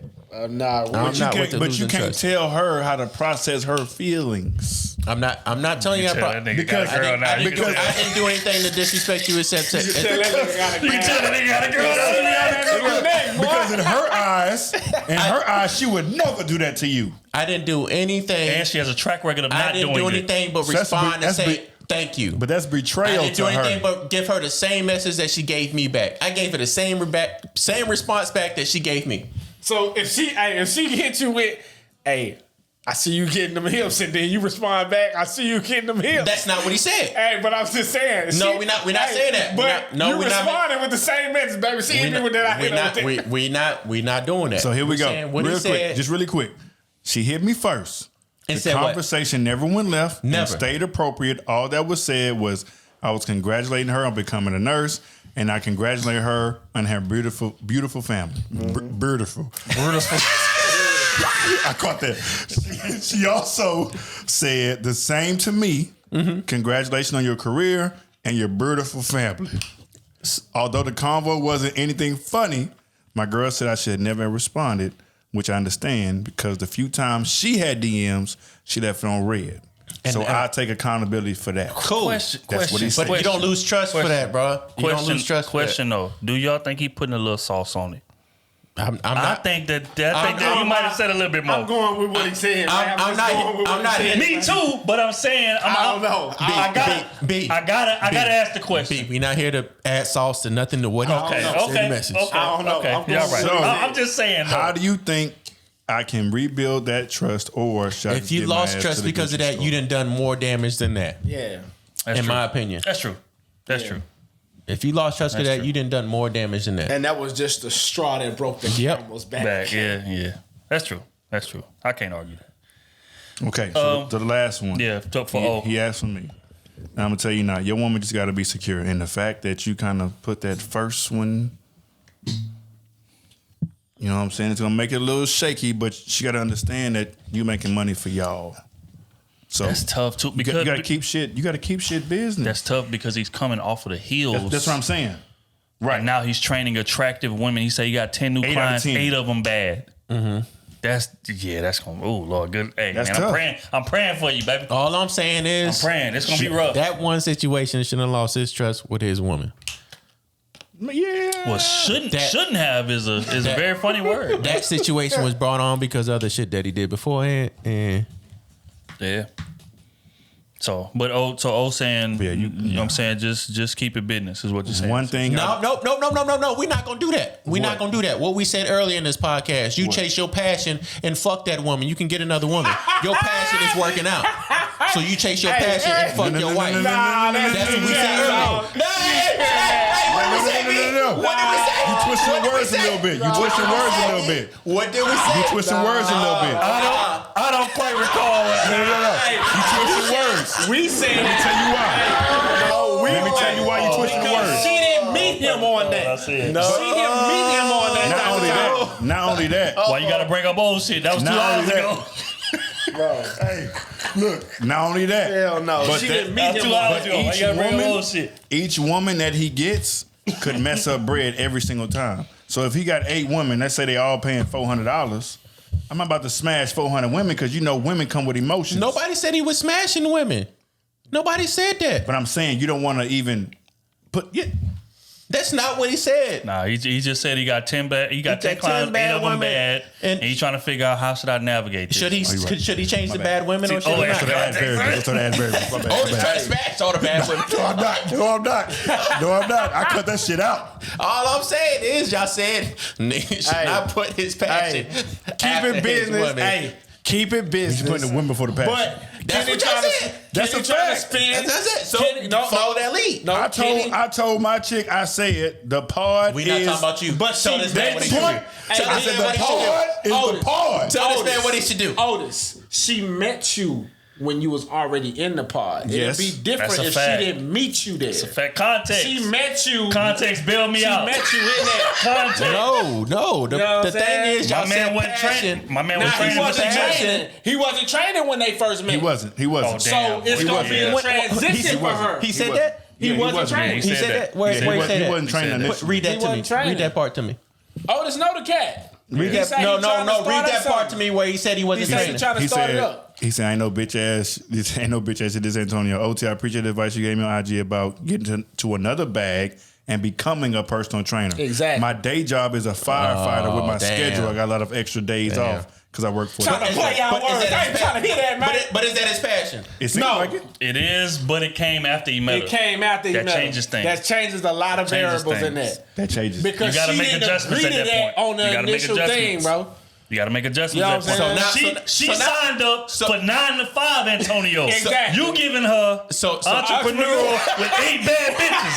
Those just 2 different scenarios. So what you're saying is your passion don't matter anymore. What I'm saying. So what you're saying is if you didn't have your passion before you met her, it don't matter afterwards. No. What I'm saying is that if she met you, if she met you before the passion came, you got to navigate around her to achieve it. Mm-hmm. That's what I'm saying. Mm-hmm. But if she met you and you was in your bag, you was in your duffel already, she got to accept what she signed up for. Exactly. But again, she signed up for 9 to 5, Antonio. Firefighter. The firefighter, Antonio. The nigga that's gonna get in the house with the fire. She didn't sign up for 8 bad bitches a week, Antonio. That's she 2 didn't sign up 48-hour shifts I a will week. follow that one, but the story beforehand, we didn't know what he was doing beforehand. That's like 24 hours. We just knew he was in college, and he was in college, and she signed up for college kid. That nigga was a hoe in college. Let's call it spade a spade. We out. He was spade, man. But real quick, man, we appreciate everybody for rocking with us, tuning in. On that note, we're going to wrap this thing up. Y'all boys got any last words before we get the hell up out of here, man? Them numbers going unlisted. You hear me? This pod was too fucking long. Hey, these numbers going unlisted. That's all I'm going to say. The longest pod ever. That's almost as I don't long know as about ever, but it's up there. Shit, 240, 250? We did 3 hours. We didn't crack 3 before. Yeah, we did 3 before. It's 3 in the morning. Come on. It's 1 in the morning. Girl, I'm horny. Man, I'm gone, man. I got to go. Just on my face. And put a smile on my face. We leave in the club. Shorty, hurry up. So we can get this party started. Take off your clothes now. We don't even know what time it is. I'm sick of these niggas, man. On that note, Reach over for the dresses where the condoms is.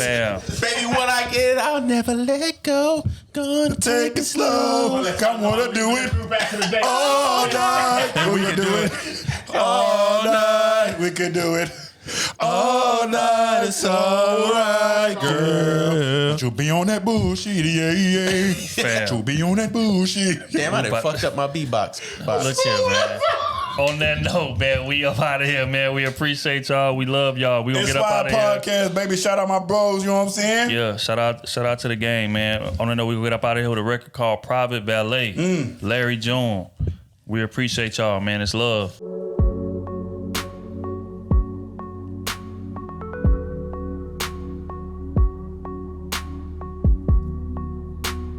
She was just there for the season.